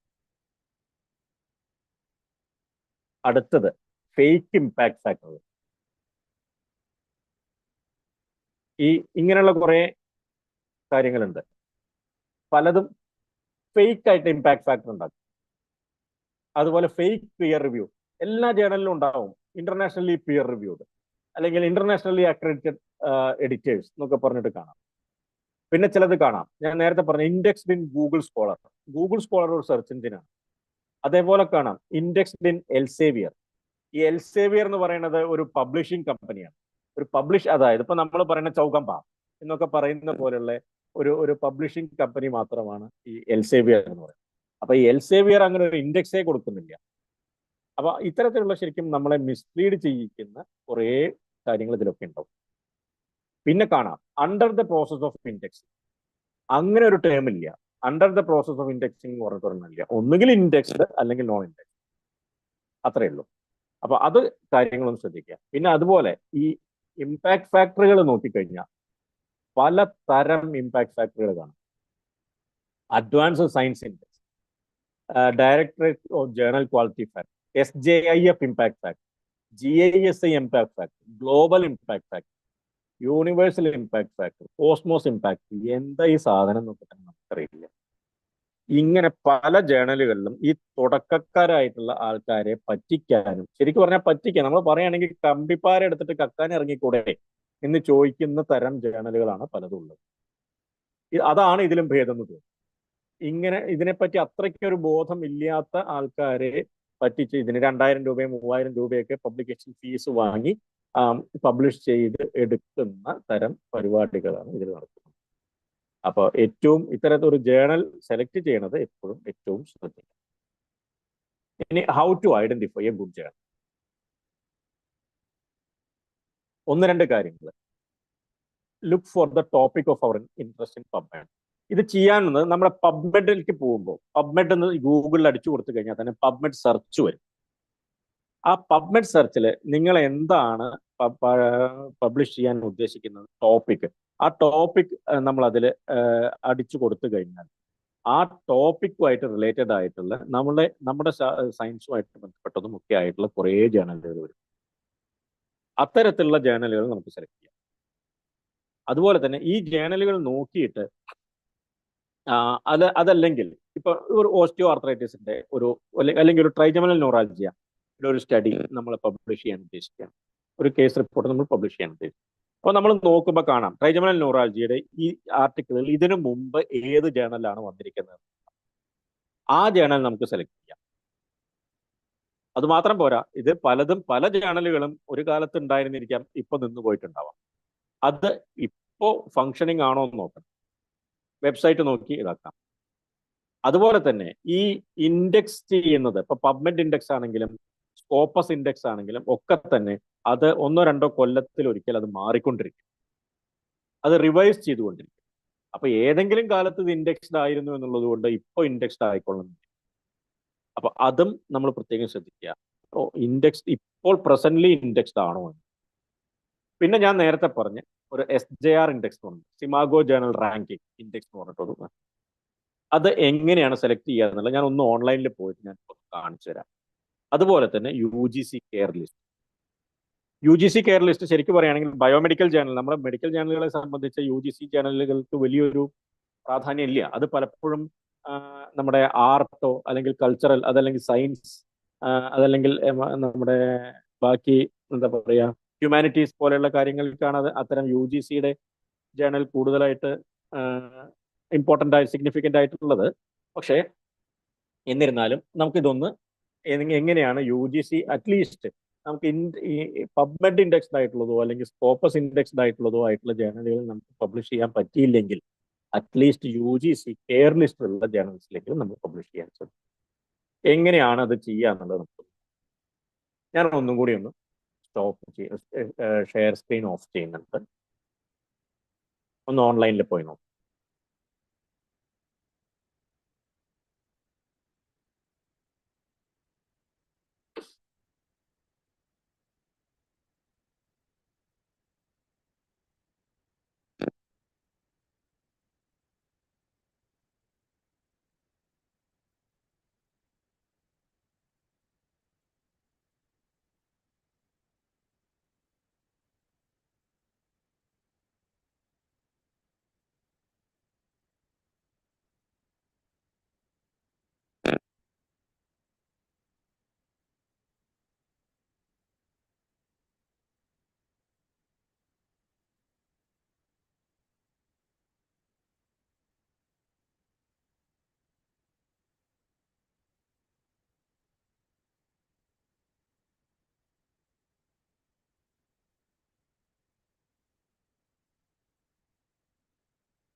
SJR റാങ്കിങ് എന്നുള്ളതിലേക്ക് പോവാം.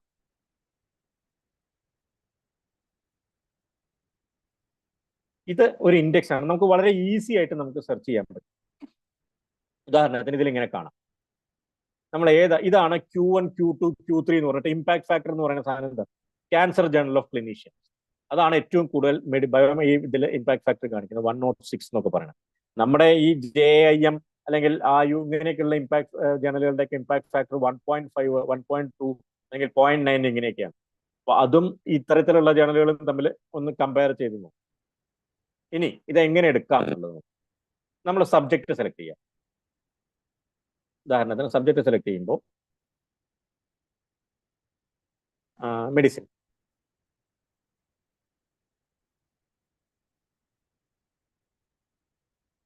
ഇനി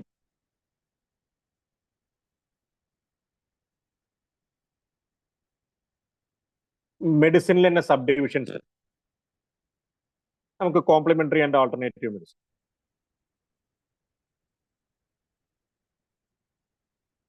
ഇനി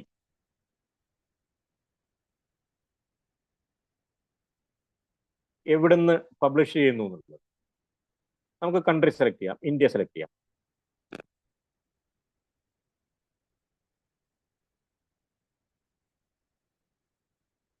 ഇന്ത്യ. ഇനി നമുക്ക് നോക്കാം. 4 ജേർണലുകളാണ് ഈ കോംപ്ലിമെന്ററി ആൻഡ് ആൾട്ടർനേറ്റീവ് മെഡിസിൻ ഉള്ളതിൽ എന്താ പറയുക നമുക്ക് അവൈലബിൾ ആയിട്ടുള്ളത്. World journal of traditional Chinese medicine, Indian journal of traditional knowledge, Indian journal of research in homoeopathy, studies on ethno medicine. ഇനി ഇതല്ലാതെ തന്നെ ബാക്കിയുള്ള ക്യാമ്പ് ജേർണൽസ് ഇന്ത്യ എന്നുള്ളതല്ലാതെ നമുക്ക് ഓൾ കൺട്രീസ്.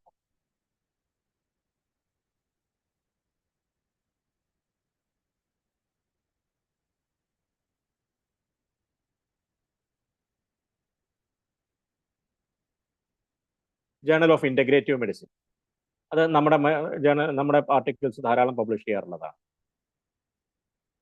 അതുപോലെ തന്നെ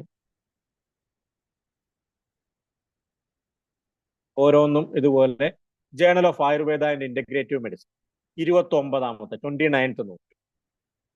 അതാണ് ഈ 29th എന്ന് പറയുന്നത്.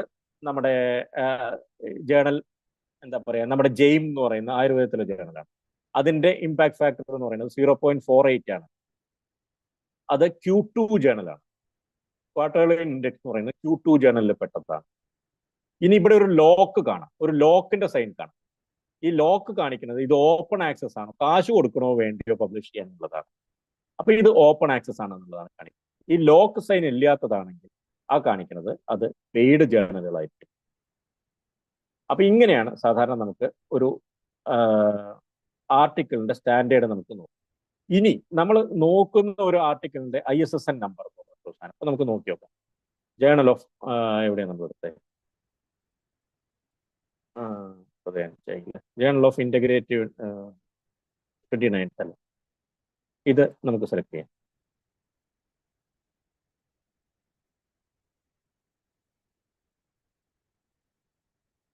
ISSN നമ്പർ കണ്ടല്ലോ. ഈ ISSN നമ്പർ വെച്ചിട്ട് നമുക്ക് ഈ ISSN നമ്പർ ഓരോ ജേണലിന്റെയും സൈറ്റിൽ വെച്ചിട്ടുണ്ടായി. ഇത് വെച്ചിട്ട് നമുക്ക് ഇവിടെ സെർച്ച് ചെയ്യാവുന്നതാണ്.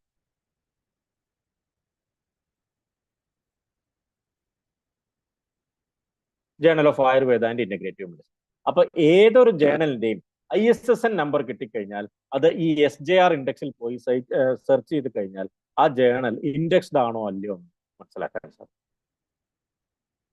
ഇനി നമുക്ക് UGC എന്താണെന്നുള്ളത്. UGC കെയർ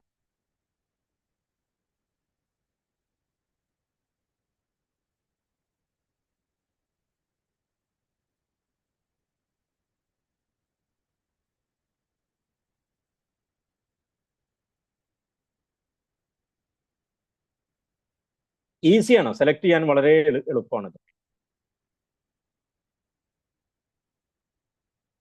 ഇതാണ് ഞാൻ പറഞ്ഞ ക്ലോൺഡ് ജേണലുകൾ. ക്ലോൺഡ് ജേണൽ എന്ന് വെച്ചിട്ടുണ്ടെങ്കിൽ ഈ ISSN നമ്പർ വ്യാജമായിട്ട് ഉണ്ടാക്കിയിട്ട് ഒരു ജേണലിന്റെ അതേ പേരിൽ വേറൊരു ജേണൽ. ഒരു എക്സാമ്പിൾ ഞാൻ കാണിച്ചു തരാം. ഇത് എടുത്തു കഴിഞ്ഞാൽ നമുക്കൊരു എക്സാമ്പിൾ കിട്ടും.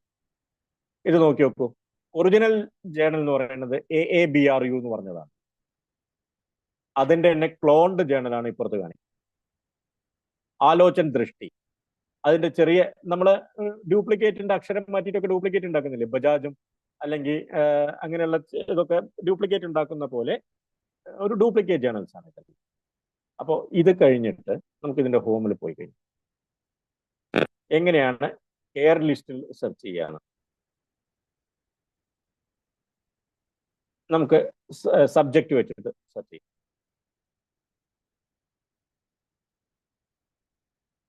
മെഡിസിൻ വെച്ച്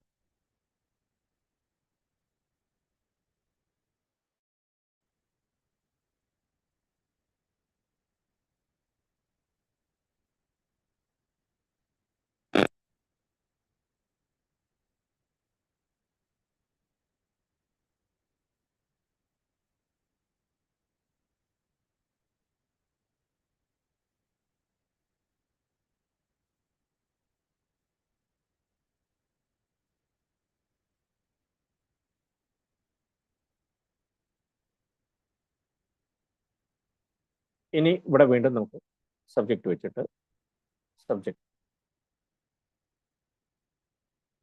മെഡിസിൻ. ഇതൊക്കെയാണ്. ഇത് പ്രത്യേകം ശ്രദ്ധിക്കുക. ഇതാണ് ഞാൻ പറഞ്ഞത്, മുമ്പ് എപ്പോഴെങ്കിലും ഇൻഡെക്സ്ഡ് ആയിരിക്കും, ഇപ്പോൾ ഇല്ല എന്നുള്ളത്. ഏൻഷ്യൻ സയൻസ് ഓഫ് ലൈഫ് എന്ന് പറഞ്ഞിട്ട് കോയമ്പത്തൂർ ആയുർവേദ ഫാർമസിയുടെ ഒരു ജേണലായിരുന്നു അത് ശ്രദ്ധിക്കുക. ഫ്രം ജൂൺ 29 to 21 അത് UGC കെയറിൽ ഇൻക്ലൂഡഡ് ആയിരുന്നു. Discontinued from April 21. അപ്പോൾ എന്ന് മുതൽ ഇപ്പോഴും അത് കണ്ടിന്യൂയിങ് ആണോ എന്നുള്ളത് പ്രത്യേകം ശ്രദ്ധിക്കുക. പിന്നെ അന്നൽസ് ഓഫ് ആയുർവേദ എന്ന് പറഞ്ഞു, ഞാൻ ഇന്നലെ പറഞ്ഞു. അന്നൽസ് ഓഫ് ആയുർവേദ എന്ന് പറഞ്ഞിട്ട് രാംഹർഷൻ സിംഗ് സാറിന്റെ ഒരെണ്ണമാണ്. അത് കണ്ടിന്യൂസ് ആണ്. ഇതൊക്കെ ആയുർവേദത്തിലുള്ളത്. പിന്നെ ആയു, ഞാൻ നേരത്തെ നമ്മുടെ ന്യൂമുലാർ എക്സിമയുടെ കാണിച്ച് Ayu, institute of post graduate teaching, Gujarat Ayurveda യൂണിവേഴ്സിറ്റിയുടെ, ഫ്രം ജൂൺ 29 to present. അപ്പോൾ ഇങ്ങനെ നമ്മൾ ഉദ്ദേശിക്കുന്ന, ഇവിടെയും നേരത്തെ പറഞ്ഞ പോലെ ISSN വെച്ചിട്ട് നമുക്ക് സെർച്ച് ചെയ്യാം. ആ ISSN വെച്ച് സെർച്ച് ചെയ്യുകയാണെങ്കിലും നമ്മുടെ ISSN നമ്പർ വെച്ച് സെർച്ച് ചെയ്താൽ അത് ഇപ്പോൾ പ്രസന്റ്ലി ഇൻക്ലൂഡഡ് ആണോ അല്ലയോ എന്നുള്ളതിന്റെ കൃത്യമായിട്ടുള്ള വിവരം നമുക്ക് കിട്ടും.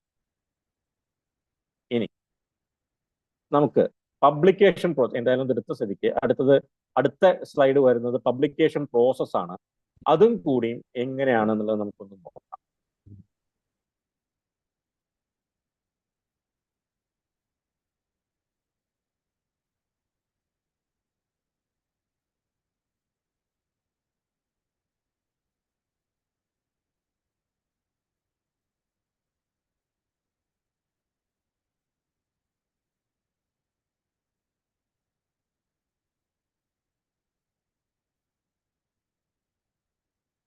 ആൾമോസ്റ്റ് ലാസ്റ്റായി, ഒരു 5-10 മിനിറ്റ് കൂടിയേ ഉള്ളൂ.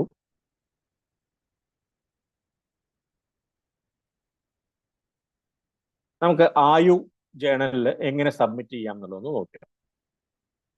നമ്മൾ ആയു എടുത്തു. അപ്പോൾ ഈ ജേണലിന്റെ സൈറ്റിലേക്ക് പോവാം.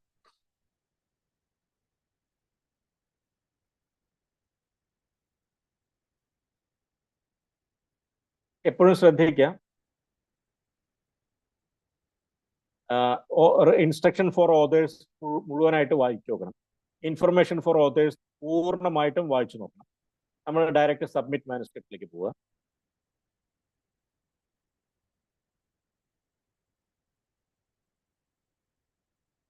സബ്മിറ്റ് മാനുസ്ക്രിപ്റ്റിലേക്ക് പോയി കഴിഞ്ഞാൽ നമുക്ക് നമ്മുടെ ക്രെഡൻഷ്യൽസ് ഒക്കെ കൊടുക്കും. നമ്മൾ ഇതിൽ ലോഗിൻ ചെയ്യണം, ID ഉണ്ടാക്കി വെക്കണം. അപ്പോൾ ID ക്ക് പകരം നമ്മൾ ORCID എന്ന് പറഞ്ഞിട്ടൊരു കോമൺ ID ഉണ്ട്. അതിനൊരു 13 അക്ക നമ്പറാണത്.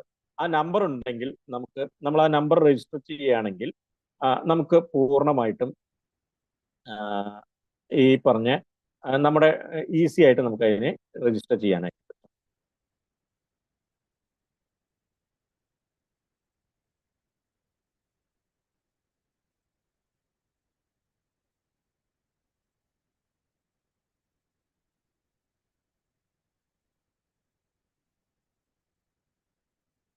നമ്മൾ പബ്ലിക്കേഷൻ പ്രോസസ്സിലേക്ക് എൻ്റർ ചെയ്യാം, അല്ല സബ്മിഷൻ പ്രോസസ്സിൽ.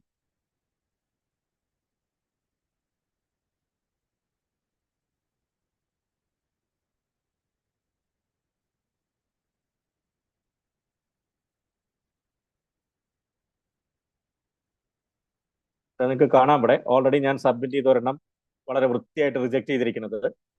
ഇതൊരു കേസ് സീരീസ് അല്ല, ഇതൊരു റിവ്യൂ ആർട്ടിക്കിൾ ആണ്.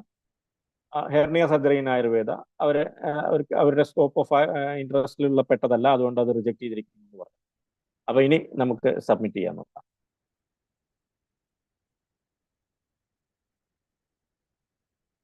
Submit new manuscript. ഇങ്ങനെ കുറേ സാധനങ്ങൾ വരും. ഇതൊക്കെ നമ്മൾ ആദ്യം ഇന്നലെ പറഞ്ഞ എല്ലാം വായിച്ചു. നമ്മുടെ കൂട്ടത്തിലുള്ള എല്ലാ ഓത്തേഴ്സും ഇത് കണ്ടിട്ടുണ്ട്. എത്തിക്കൽ സ്റ്റാൻഡേർഡ്സ് ആണോ? ഓക്കെ. കോൺഫ്ലിക്റ്റ് ഓഫ് ഇൻട്രസ്റ്റ് ഉണ്ടോ? ഇല്ല. ടേബിൾസ് ഒക്കെ വളരെ വൃത്തിയായിട്ട് അറേഞ്ച് ചെയ്തിട്ടില്ലേ? ഉണ്ട്. ഫിഗേഴ്സ് എല്ലാം ലേബിൾ ചെയ്തിട്ടില്ലേ? ഉണ്ട്. ഇത് എന്തെങ്കിലും പേഷ്യൻസിന്റെ ഡാറ്റ ഉണ്ടോ? ഇതിൽ ഉണ്ട്. ഉണ്ടെങ്കിൽ അവർ ഇൻഫോംഡ് കൺസെന്റ് എടുത്തിട്ടുണ്ടോ? ഉണ്ട്. ഇതൊക്കെ ചെയ്ത് കഴിഞ്ഞാൽ നമ്മൾ അഗ്രി ചെയ്യും. ഇനി ഈ പറയുന്ന ഓരോന്നായിട്ട് നമ്മൾ അപ്ലോഡ് ചെയ്തുകൊണ്ടിരിക്കും. ആദ്യം ഒരു ഫസ്റ്റ് പേജ് ഉണ്ടാക്കുക. ആ ഫസ്റ്റ് പേജ് എന്ന് വെച്ചിട്ടുണ്ടെങ്കിൽ നമ്മുടെ ആർട്ടിക്കിൾ നെയിമും ആർട്ടിക്കിളിന്റെ ഓതേഴ്സിന്റെ പേരും മാത്രമുള്ളത്. എന്നിട്ട് ആർട്ടിക്കിൾ ഫയല്, ആ ആർട്ടിക്കിൾ ഫയലിൽ നമ്മുടെ പേരുകളോ ഒന്നും ഉണ്ടാവാൻ പാടില്ല. ആ മെയിൻ ഡോക്യുമെന്റ് മാത്രം അതിൽ അപ്ലോഡ് ചെയ്യുക. അതിനുശേഷം ചിത്രങ്ങൾ എന്തെങ്കിലും ഉണ്ടെങ്കിൽ ആ ചിത്രങ്ങൾ ഇവിടെ അപ്ലോഡ് ചെയ്യുക. അതിന്റെ സപ്ലിമെന്ററി ഫയൽസ്, വേറെ എന്തെങ്കിലും റിപ്പോർട്ടുകളോ അങ്ങനെ എന്തെങ്കിലും കാര്യങ്ങളൊക്കെ ഉണ്ടെങ്കിൽ അത് അപ്ലോഡ് ചെയ്യാം. അതിനുശേഷം പിന്നെ നമുക്ക് റിവ്യൂവേഴ്സിനെ നമുക്ക് സജസ്റ്റ് ചെയ്യാം. അങ്ങനെ എന്തെങ്കിലും സജഷൻസ് ഉണ്ടെങ്കിൽ നമ്മളിവിടെ അത് അപ്ലോഡ് ചെയ്യാം. ഇതെല്ലാം കഴിഞ്ഞു കഴിഞ്ഞാൽ, ഇതൊക്കെ ഓരോരോ കാര്യങ്ങളാണ്, ഇത് മുഴുവൻ വായിച്ചു നോക്കിയിട്ട് ഇതെല്ലാം കഴിഞ്ഞു കഴിഞ്ഞാൽ നമുക്ക് ഇങ്ങനെയാണ് എടുക്കേണ്ടത്. ഡ്രാഗ് ചെയ്യുക. അതായത് നമ്മൾ ഇവിടെ നിർത്തി കഴിഞ്ഞാൽ ഇപ്പൊ ഏതാണ് വേണ്ടതെന്നുണ്ടെങ്കിൽ അത് നമ്മൾ സാധാരണ മെയിൽ അറ്റാച്ച് ചെയ്യുന്ന പോലെ തന്നെ അത് ഇവിടെ ഓപ്പൺ ചെയ്ത് കഴിഞ്ഞാൽ ഇവിടേക്ക് ഡ്രാഗ് ചെയ്ത് വരും. അപ്പൊ ഇങ്ങനെയാണ് അതെല്ലാം കഴിഞ്ഞു കഴിഞ്ഞാൽ നമുക്ക് മെയിൽ വരും. നമ്മുടെ ഓരോ ഓതേഴ്സിനും മെയിൽ വരും. ആ ഓരോ ഓതേഴ്സും ഇത് അപ്രൂവ് ചെയ്യും. ഇതാണ് അതിൻ്റെ ഒരു ഫൈനൽ പ്രോസസ് എന്ന് പറയുന്നത്. ഇതാണ് ഞാൻ നേരത്തെ പറഞ്ഞ നമുക്ക് എങ്ങനെ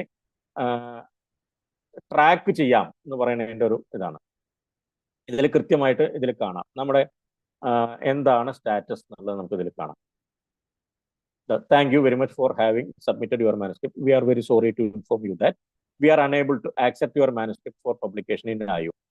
Your article is being rejected with the following reason. അത് എന്തുകൊണ്ട് റിജക്ട് ചെയ്തു എന്നുള്ളത് അവർ കൃത്യമായിട്ട് പറഞ്ഞു തരും. അപ്പോൾ ഇങ്ങനെയൊക്കെയാണ് ഒരു ആർട്ടിക്കിൾ പ്രോസസ് എന്ന് പറയുന്നത്. ഒരു 2-3 സ്ലൈഡും കൂടി ആയിട്ട് നമുക്ക് ഏകദേശം എൻഡിലേക്ക് എത്താം. ഇപ്പൊ നമ്മൾ സബ്മിറ്റ് ചെയ്ത് കഴിഞ്ഞു.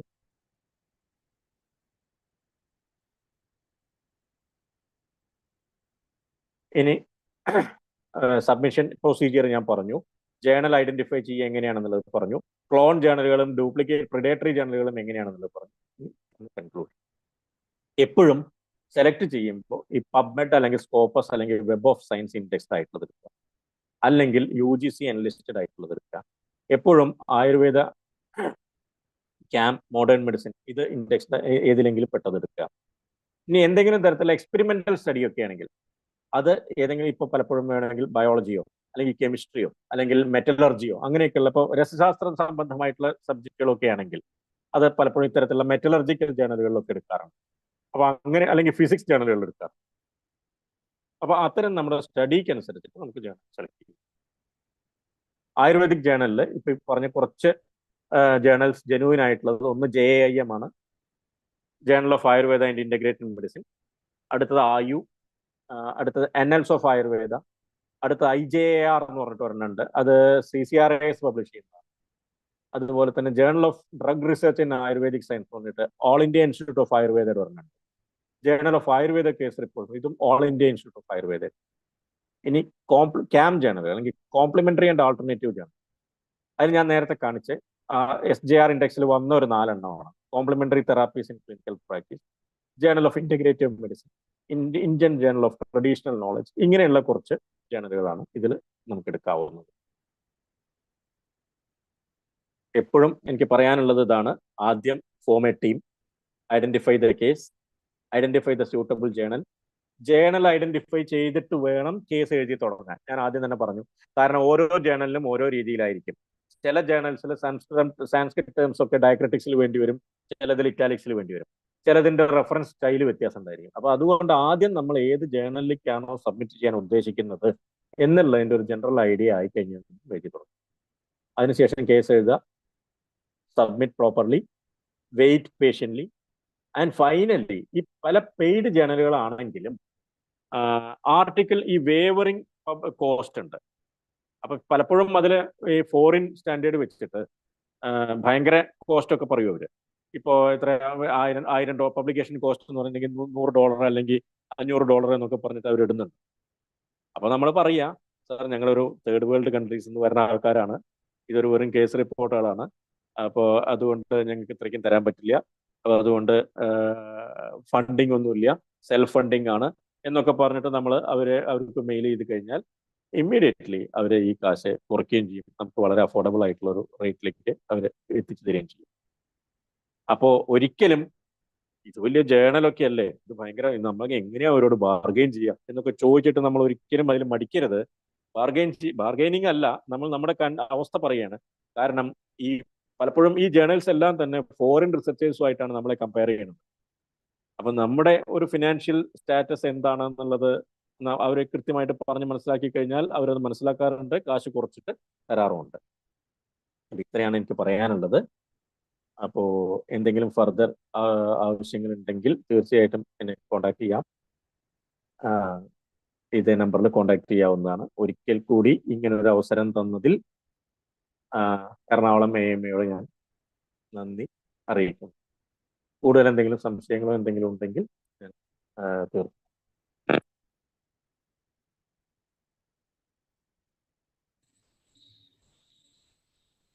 Thank you sir. ആർക്കെങ്കിലും എന്തെങ്കിലും സംശയങ്ങളുണ്ടെങ്കിൽ അൺമ്യൂട്ട് ചെയ്ത് ചോദിക്കാവുന്നതാണ്.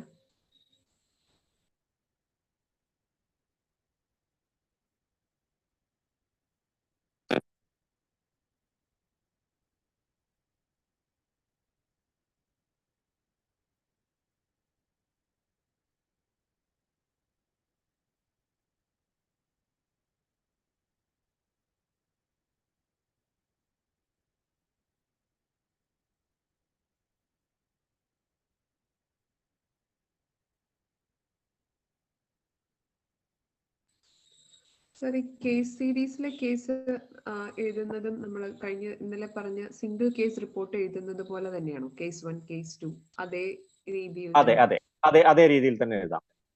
കേസ് 1, കേസ് 2 എന്ന് പറഞ്ഞിട്ട് എഴുതാം. ഇനി അതല്ലെങ്കിൽ എക്സാക്ട്ലി സെയിം പ്രസന്റേഷൻ തന്നെ ആയിരുന്നെങ്കിൽ നമുക്ക് അതിനെല്ലാം തമ്മിൽ തന്നെ ടേബിൾസ് ആക്കിയിട്ടും എഴുതാം. അതിനും കുഴപ്പമില്ല. രണ്ട് രീതിയിലാണെങ്കിലും കുഴപ്പമില്ല. ചിലപ്പോൾ എന്താ വെച്ചിട്ടുണ്ടെങ്കിൽ ഓരോ ജേണലുകൾക്കനുസരിച്ച് ചിലപ്പോൾ നമ്മൾ ഇതുപോലെ എഴുതി കഴിഞ്ഞാൽ കേസ് 1, കേസ് 2 എന്ന് പറഞ്ഞിട്ട് എഴുതി കഴിഞ്ഞാൽ അവർ ചിലപ്പോൾ അതെല്ലാം കൂടിയിട്ട് കമ്പൈൽ ചെയ്യാൻ പറയും. ചിലപ്പോൾ അങ്ങനെ കമ്പൈൽ ചെയ്തിട്ട് എഴുതി കഴിഞ്ഞാൽ ഓരോന്നും നറേറ്റ് ചെയ്തിട്ട് എഴുതാനും പറയും. അപ്പൊ അത്രേ ഉള്ളൂ. അപ്പൊ അത് സാധാരണ നോർമലി നമ്മൾ ഫോളോ ചെയ്യാറുള്ളത് അതെല്ലാം തന്നെ. ഇപ്പൊ ഒരു 5 കേസോ 6 കേസോ ഒക്കെ ആണെങ്കിൽ നമുക്ക് ഇതുപോലെ ചെയ്യാം. പക്ഷെ ഇതല്ലാതെ ഇപ്പൊ കൂടുതൽ കേസുകളാണെങ്കിൽ നമുക്ക് ഇതുപോലെ അത് ചെയ്യാൻ പറ്റില്ല. അപ്പോൾ അതിന് നമ്മൾ ചെയ്യേണ്ടത് ഈ പറഞ്ഞ രീതി ഞാൻ ഒരു കേസ് ഞാൻ അയച്ച ഇതിൽ ഷെയർ ചെയ്യാം. അപ്പോൾ അത് കുറച്ചും കൂടി ക്ലിയർ ആവും.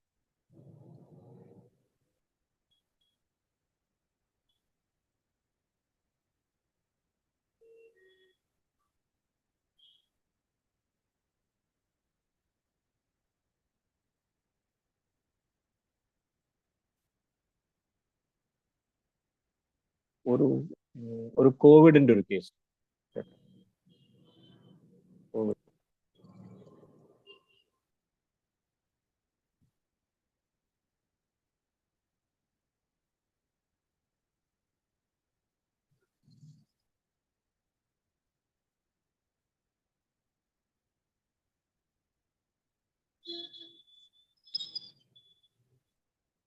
കാണാലോ അല്ലേ?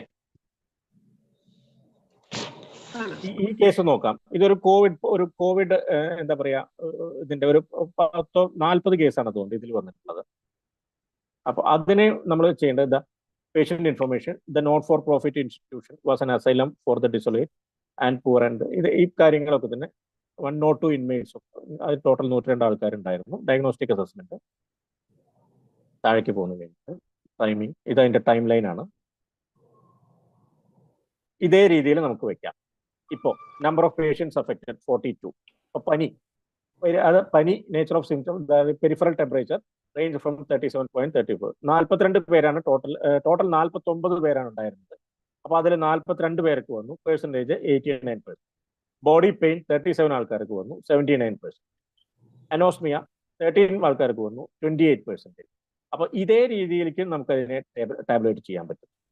പിന്നെ ഏജ്, ഓരോരുത്തരുടെയും mean age, median, standard deviation, minimum, ഇതൊരു സ്റ്റാറ്റിസ്റ്റീഷ്യനിൽ നമുക്ക് ചെയ്യാവുന്നതാണ്. കൂടുതൽ കേസുകൾ ഉണ്ടെങ്കിൽ, ഒരു മോർ ദാൻ 10 ഒക്കെ കേസുകൾ ഉണ്ടെങ്കിൽ ഈ ഒരു രീതിയിൽ എടുത്തായിരിക്കും ഏറ്റവും ബെറ്റർ. എന്നിട്ട് ഇതേ രീതിയിൽ ബോഡി പെയിൻ, അതിന്റെ എല്ലാറ്റിൻ്റെയും ഒരു സ്റ്റാൻഡേർഡ് ബോഡി പെയിൻ എടുക്കുക.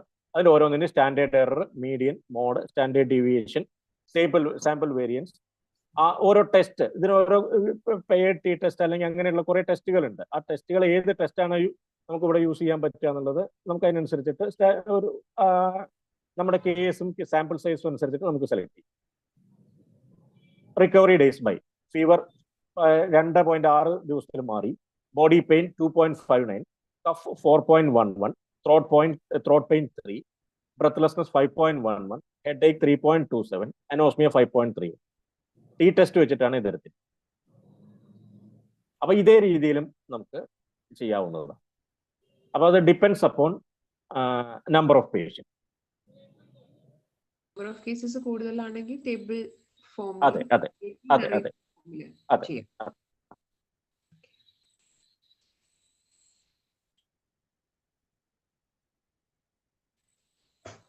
ആർക്കും വേറെ സംശയങ്ങൾ ഇല്ലാന്ന് തോന്നുന്നു. കേൾക്കാമോ ഡോക്ടർ? ഹലോ കേൾക്കാമോ? കേൾക്കാം സാർ. ഞാൻ ഡോക്ടർ അജിത്ത്, എറണാകുളത്ത് നിന്ന്. സാറേ, ഇതിന്റെ വളരെ നന്നായിരുന്നു. എനിക്ക് ഇതിന്റെ ബേസിക്സ് പോലും അറിയില്ലായിരുന്നു. ഫസ്റ്റ് ടൈമാണ് ഇത് കേൾക്കണം. വളരെ ഇപ്പോ ഇനിയുള്ള കാലങ്ങളിലൊക്കെ ഇങ്ങനെ ഇല്ലാത്ത കാര്യമില്ല നമ്മൾ സംസാരിക്കാൻ ചെല്ലുമ്പോ. അപ്പോ ഞാൻ ഇതിന്റെ മാറ്റണെങ്കിൽ നമുക്ക് ഇതിന്റെ ബേസിക്സ്, ഇപ്പോ ഉദാഹരണത്തിന് ഏറ്റവും ബേസിക്സ് മനസ്സിലാക്കാൻ സാറിന് സജസ്റ്റ് ചെയ്യാൻ ഒരു കേസ് പ്രസന്റ് ചെയ്തിട്ട് നമ്മൾ പബ്ലിഷ് ചെയ്യണമല്ല ഉദ്ദേശിച്ചത്. നമ്മൾ ഒരു പ്രസന്റേഷനോ അല്ലെങ്കിൽ മറ്റേ സാധാരണ പ്രസന്റേഷനോ അല്ല, ഒരു സാറ് പറഞ്ഞ പോലെ ഇതൊരു രീതിയിൽ പ്രസന്റ് ചെയ്യാൻ രീതിയിൽ മനസ്സിലാക്കാനുള്ള സാറിന് സജസ്റ്റ് ചെയ്യാനുള്ള ഏറ്റവും ഒരു മിനിമം അതിലുള്ള ബുക്ക് ഏതെങ്കിലും സാറ് പറയാൻ പറ്റുമോ? സാർ, ഇത് അങ്ങനെ ഒരു പുസ്തകം നോക്കിയിട്ട് നമുക്കിത് പഠിക്കാൻ പറ്റില്ല. ഞാൻ പറഞ്ഞതെന്ന് വെച്ചിട്ടുണ്ടെങ്കിൽ ഇപ്പോ നമ്മളിപ്പോ പഠിച്ചു തുടങ്ങുമ്പോ അതിന്റെ ബേസിക്സ് ഇപ്പൊ ഡെസർട്ടേഷൻ എന്ന് പറയുന്ന ഡെസർട്ടേഷൻ എങ്ങനെ വേണം എന്നുള്ള ഡെസർട്ടേഷൻ ഒരു ഇതുണ്ട്. ഇപ്പൊ പലരും പബ്ലിഷ് ചെയ്യണം. അതുപോലെ ഒരു മനോജ് കുമാർ സാറിന്റെ ഒരു ബുക്ക് ഉണ്ട് സാർ. മനോജ് കുമാർ സാറിന്റെ ഒരു ക്ലിനിക്കൽ റിസർച്ചിന്റെ ബുക്ക് ഉണ്ട് സാർ. ഇത് നമ്മുടെ കോട്ടക്കലിന്റെ doctor A K Manoj Kumar സാറിന്റെ. വളരെ സിമ്പിൾ ആയിട്ട് സാർ ഇത് ഇങ്ങനെയുള്ള കാര്യങ്ങൾ എക്സ്പ്ലെയിൻ ചെയ്തിട്ടുണ്ട്. എഴുതേണ്ടത് എങ്ങനെയാണെന്നുള്ളതില്ല, പക്ഷെ എന്ത് തരം സ്റ്റഡി നമ്മൾ എടുക്കണം, ഇങ്ങനെയൊക്കെയുള്ള ഡീറ്റെയിൽസ് നമുക്ക് അതിന് ക്ലിയർ ആയിട്ട് കിട്ടും. ശരി, താങ്ക് യു വെരി മച്ച്. ശരി, വളരെ നന്നായിരുന്നു. ക്ലാസ് വളരെ ഗംഭീരമായിരുന്നു. ശരി. Thank you.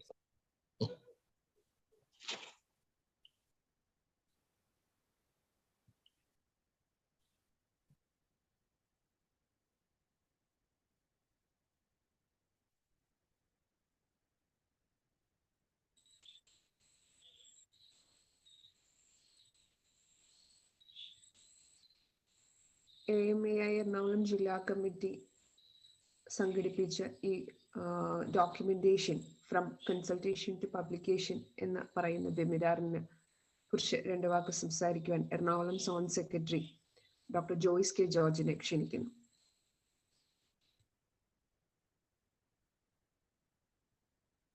നമസ്കാരം. എലിസബത്ത് കേൾക്കാവോ? കേൾക്കാം. കേൾക്കാം.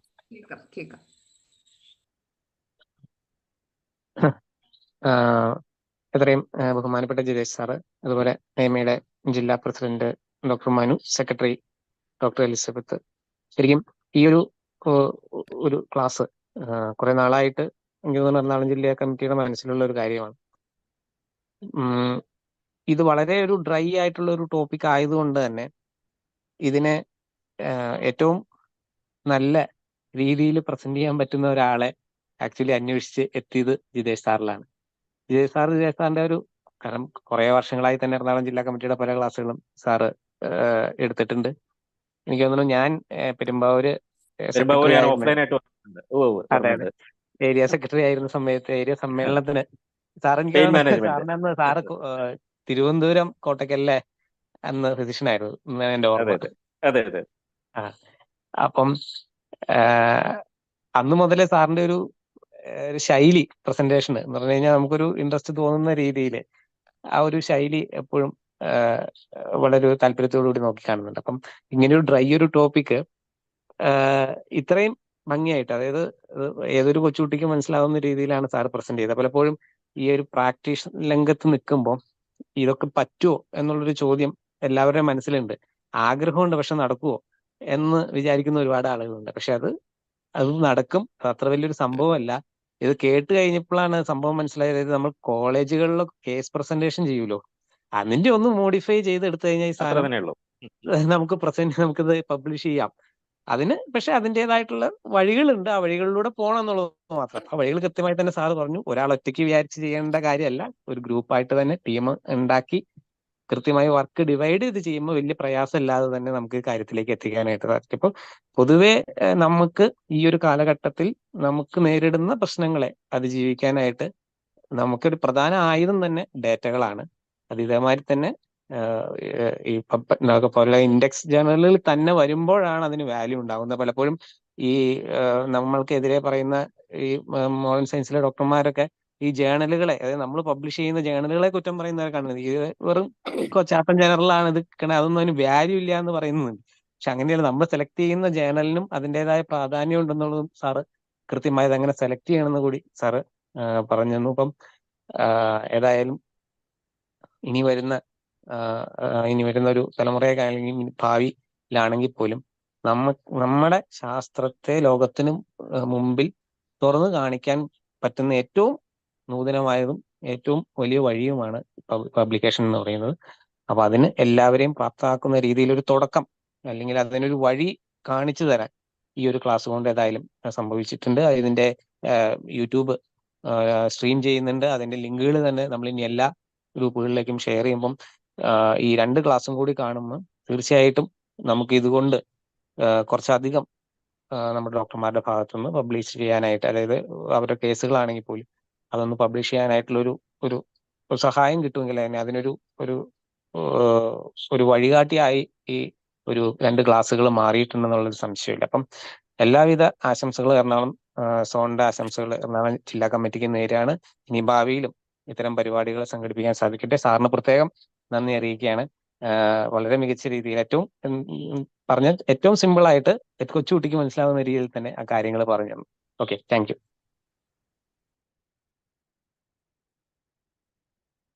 ഡോക്ടർ ജോയ്സ് സർ, സാദർ ഡോക്ടർ ജോയിൻ ചെയ്യാം എന്ന് പറഞ്ഞിട്ടുണ്ടായിരുന്നു. സാറ് വേറെ ഏതൊരു ഫംഗ്ഷനിലാണ്, അതുകൊണ്ട് ബുദ്ധിമുട്ടാണെന്നാണ് മെസ്സേജ് ഇട്ടിരിക്കുന്നത്. സാർ ഒരു മിനിറ്റ്. പറയൂ ഡോക്ടറെ. സാറ് കേൾക്കാമോ? കേൾക്കാം, പറഞ്ഞോളൂ. സാറേ, ഞാൻ സിമി രവീന്ദ്രനാണ്. ഇപ്പൊ തിരുവനന്തപുരത്ത് നല്ല ക്ലാസ് ആയിരുന്നു സാർ. ഒന്നാമത് ജിതേഷ് സാറിന്റെ ക്ലാസ് ഞങ്ങൾക്ക് മിസ് ചെയ്തിട്ട് കുറച്ച് നാളായി. അപ്പം ശരിക്കും പറയുകയാണെങ്കിൽ വിചാരിക്കാതെ ആണ് ഒരു ക്ലാസ് നമുക്ക് കിട്ടിയത്. ഇന്നലെ കയറാൻ പറ്റിയില്ല, പക്ഷെ ഇന്ന് കയറി. എനിക്ക് എപ്പോഴും ഞാൻ മെഡിക്കൽ ഓഫീസറായിട്ട് വർക്ക് ചെയ്തിട്ടുണ്ട്. അപ്പൊ എനിക്ക് തോന്നിയിട്ടുള്ളതെന്ന് വെച്ചാൽ ചിലപ്പോൾ പലപ്പോഴും ഒരു ഫസ്റ്റ് കേസ് നമ്മുടെ അടുത്തായിരിക്കും എത്തുക ഡയഗ്നോസിസിന്. അപ്പൊ അതൊരു എപ്പോഴും ഒരു എന്താ പറയാ ഒരു ഡിസ്പെൻസറിയിലായിരിക്കും എത്തുക പ്രത്യേകിച്ചും. അപ്പോ അതൊരു കേസ് സീരീസ് ആക്കാനും ഒക്കെയുള്ള സമയമാണ് നമുക്കൊരു പ്രശ്നം. ഡോക്യുമെന്റേഷൻ സമയം, ഇതെങ്ങനെ ഡോക്യുമെന്റ് ചെയ്യണം, അതിനെങ്ങനെ പബ്ലിഷ് ചെയ്യണം. ഇപ്പൊ ഇതൊരു കേസ് ഷീറ്റ് ആയിട്ട് നമുക്ക് ഓൾറെഡി റെഡിയാക്കി ഫോട്ടോസ് എടുത്തെടുത്ത് വെക്കുകയാണെങ്കിൽ നമുക്ക് പെട്ടെന്ന് കേസ് റെക്കോർഡിംഗ് ചെയ്യാനായിട്ട് നമുക്ക് പറ്റും. അപ്പൊ സാർ അതിന്റെ എല്ലാ ഈസി മെത്തേഡ്സും നമുക്ക് പറഞ്ഞു തന്നു. ഇപ്പൊ എല്ലാ ഡിസ്പെൻസറികളും ഹൗസ് സർജൻസും ഒക്കെ നല്ല ആക്റ്റീവായിട്ട് വർക്ക് ചെയ്യുന്നവരാണല്ലോ.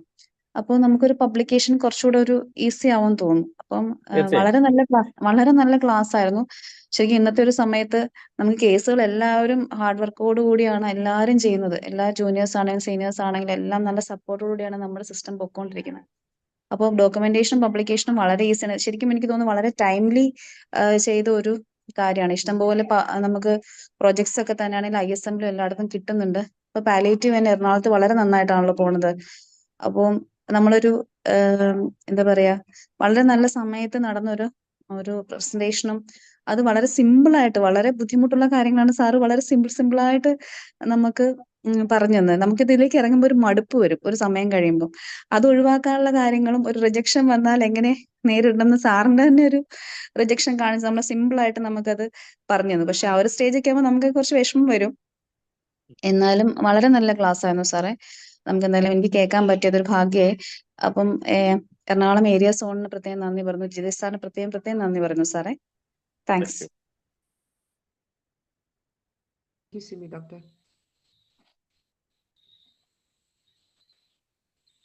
ഡോക്ടർ പറഞ്ഞതുപോലെ എല്ലാവരും പ്രാക്ടീസ് രംഗത്തിലുള്ള എല്ലാവരും തന്നെ, സീനിയർ ആയിക്കോട്ടെ ജൂനിയർ ആയിക്കോട്ടെ, എല്ലാവരും ഹാർഡ് വർക്ക് ചെയ്തുകൊണ്ട് തന്നെയാണ് പ്രാക്ടീസിൽ മുന്നോട്ട് പോകുന്നത്. അപ്പോൾ അതിൻ്റെ കൂടെ ആ ഒരു ഹാർഡ് വർക്ക് ഒന്ന് ഡോക്യുമെന്റ് ചെയ്ത് ഒന്ന് പബ്ലിക്കേഷൻസിലേക്കും കൊണ്ടുവന്ന് നമ്മുടെ ശാസ്ത്രത്തിന്റെ മൂല്യം കുറച്ചും കൂടെ ആഡ് ഓൺ ചെയ്യാൻ ഈ ഇത്തരം ഡോക്യുമെന്റേഷൻസ് തീർച്ചയായിട്ടും നമ്മളെ ഹെൽപ്പ് ചെയ്യും. അതിനുവേണ്ടി ഞങ്ങൾ ആവശ്യപ്പെട്ടതനുസരിച്ച് വളരെ സിമ്പിളായി, ഒട്ടും ബോറടിപ്പിക്കാതെ ഇത്രയും ഇൻഫോർമേറ്റീവ് ആയിട്ടുള്ളൊരു സെഷനാണ് ജിതേഷ് ഡോക്ടർ നമുക്ക് വേണ്ടി കൈകാര്യം ചെയ്തത്. അതിൽ എറണാകുളം ജില്ലാ കമ്മിറ്റിക്ക് ഉള്ള നന്ദി ഈ ഒരു അവസരത്തിൽ ഞാൻ രേഖപ്പെടുത്തുകയാണ്. ഒരുപാട് പേര് ഇന്ന് രാവിലെയൊക്കെ ആയിട്ട് വിളിച്ചിരുന്നു. നല്ല ടോപ്പിക്കായിരുന്നു. ഇന്നത്തെ ക്ലാസ്സിന്റെ റെക്കോർഡിങ്സ് പേഴ്സണലി വിളിച്ച് ചോദിച്ചിട്ടുണ്ട്. അപ്പൊ നമ്മൾ അത് സ്റ്റേറ്റ് കമ്മിറ്റി വഴി എല്ലാ ഗ്രൂപ്പുകളിലും ഷെയർ ചെയ്യും. ഇത് AMIയുടെ യൂട്യൂബ് ഇതിലും നമുക്ക് ലിങ്ക് വഴി നിങ്ങൾക്ക് കയറി കാണാവുന്നതാണ്. ഇത് ക്ലാസ് ഫുൾ റെക്കോർഡ് ചെയ്ത് നമുക്ക് തന്നെ ഒരു ഡേറ്റയായിട്ട് ഇത് സൂക്ഷിക്കാം. ഇനി മുന്നോട്ട് ആര് ഡോക്യുമെന്റ് ചെയ്യണം എന്ന് വിചാരിച്ചാൽ പോലും ക്ലാസ് കേട്ടുകൊണ്ട് തന്നെ നമ്മളുടെ സംശയങ്ങൾക്ക് മറുപടി കണ്ട് സാറിനെ പേഴ്സണലി കോൺടാക്ട് ചെയ്യാനായിട്ട് സാറിന്റെ നമ്പറും സാറ് തന്നിട്ടുണ്ട്.